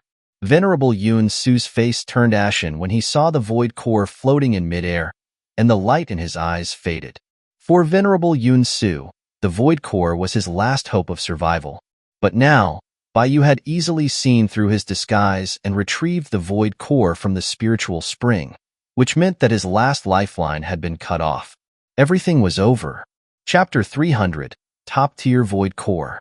Seeing the void core floating out of the spiritual spring, Void Ancient's tone instantly became excited, and he immediately said, Bai Yu, your luck is so good. It's actually a void core of the highest quality. The highest quality void core? A trace of surprise flashed in Bai Yu's eyes. Do these void cores from those mysterious giant beasts have some kind of classification? Of course there is. Void Ancient said excitedly, the quality of a void core is distinguished by its transparency. The more turbid a void core is, the lower its quality. Conversely, the more transparent it is, the higher its quality. This void core is almost completely transparent. That's a top-tier void core. You probably wouldn't find even one in 10,000 void cores. So rare? Bai Yu was shocked by Void Ancient's words. Originally, the void core was an extremely rare treasure, hard to find, and Bai Yu had only killed a mysterious giant beast, and he had obtained a void core, and even the one of the highest quality. Such luck. Bai Yu didn't know how to describe his feelings. Void Ancient was completely excited and continued. No wonder Venerable Yun Su never absorbed the void core. The higher the quality of a void core, the more abundant the power. The harder it is to absorb. Listening to Void Ancient's words, Bai Yu absorbed the void core into his hand. He found that the void core contained a vast amount of energy, but the energy had solidified into a physical form and compressed to the extreme. It was impossible to absorb. If he forcibly shattered this void core and released the energy within, the resulting impact could probably destroy the entire world. Venerable Yun Su, seeing that Bai Yu was holding the void core but not making any move, seemed to see a glimmer of hope for survival and quickly said, Great sir, I know how to absorb the void core. As long as you promise to let me go, I will. Bang! Venerable Yun Su hadn't even finished speaking when his body exploded with a bang, and scarlet blood stained the Coral Palace. The underwater palace fell silent. Yu didn't even glance at Venerable Yun Su. He asked Void Ancient, "Then how should I absorb this void core?" Void Ancient said, "I have never seen such a top-tier void core before. The methods I know for absorbing void cores are for those that contain impurities and have a lower quality. Using those methods to absorb them, although it will lose some of the void core's energy, it is still acceptable. But this top-tier void core is different. Wasting even a little energy is a huge waste. My methods are not suitable." Yu frowned slightly. "Then did I kill Venerable Yun Su too early? He hasn't completely dissipated yet. There is still a chance to save him. Should we revive him?" Void Ancient, "There is no need. The methods he knows should also be common methods, or else he would have absorbed the void core long ago. Let him dissipate on his own." Yu, "Then what should we do now? We got the void core, but we can't absorb it. Isn't that the same as not having it?" Yu carefully inspected the transparent void core in his hand. The energy within was immense, but no matter how he tried to use his spiritual power to activate the energy in the void core didn't move at all. Instead, it would absorb all of his spiritual power. Void Ancient said, "Don't worry. The essence of a void core is the inner core of a void beast. It is the energy source that provides power to the void beast. Every void beast will have a method for converting the void core's energy. As long as you find the void beast that produced this void core, you will be able to find a method to convert its energy. But the void beast that produced this void core has already been devoured by the void beast we are currently inside." Yu added, "I estimate that void beast was consumed to the point that it doesn't even have ashes left." This Void Ancient paused. He had obviously not thought of that possibility. After a moment of silence, Void Ancient said, "The void beast we are currently inside is also unprecedentedly huge and powerful. I estimate that it also has a top-tier void core in its body. We can start with this void beast." "Are you saying that we have to search for void cores in this world?" Yu frowned slightly. "When I was looking for Yuing, my divine sense had already explored this world, and I didn't find anything even remotely similar to a void core. If we search step by step, it will take forever." It was not that Yu didn't have the patience to do this. It was just that the seer was still watching him, and he needed to increase his strength as soon as possible. If he wasted too much time searching for a void core that might not even exist inside this huge void beast, the risk would be too great. He was able to get help from good and evil the first time he encountered the seer, but it would be a bit shameless to do the same thing a second time. After all, he wasn't very familiar with good and evil, and he also owed them two great favors for helping him hide his memories in front of Brain. Both were life-saving graces. Yu didn't plan to bother good and evil again before paying back those two favors. Void Ancient said, "Searching for the void core isn't as complicated as you think, and this world is just a part of that void beast's body. Its void core might not even be in this world." Yu raised an eyebrow slightly. "You mean that we have to leave this world and go to other parts of this giant beast's body to look for the void core?" Void Ancient nodded. "But you have to be careful. Throughout history, this void beast has devoured countless people. There must have been people who coveted this void beast's void core, but this void beast is still alive and well. This means that those who coveted the void core are all dead. The power limit of the beings in this Gaia land isn't high, but that doesn't mean that there is no fatal danger in other parts of the void beast's body. So before going to search for the void core, I suggest that you prepare well. After all, a void core, no matter how precious, is for people to use. If a person dies, then he'll have nothing. I cherish my own life more than you think. Let's go. We need to leave this place first." Yu temporarily stored the void core, glanced at the coral palace, and was about to leave when he suddenly heard a deafening howl from afar. The next moment, the coral palace where Yu was located was plunged into a large shadow. The seawater surrounding the coral palace also began to boil and flowed directly into the coral palace. Yu looked up outside the coral palace and saw that above the coral palace, a large number of whale gods had suddenly appeared. Yu's pupils shrank slightly when he saw the suddenly appearing whale gods. Before he could figure out what was happening, a human-like creature made of water came out of the spiritual spring in the coral palace. It looked at Bai Yu and said in a hoarse voice, "Finally found you, vermin.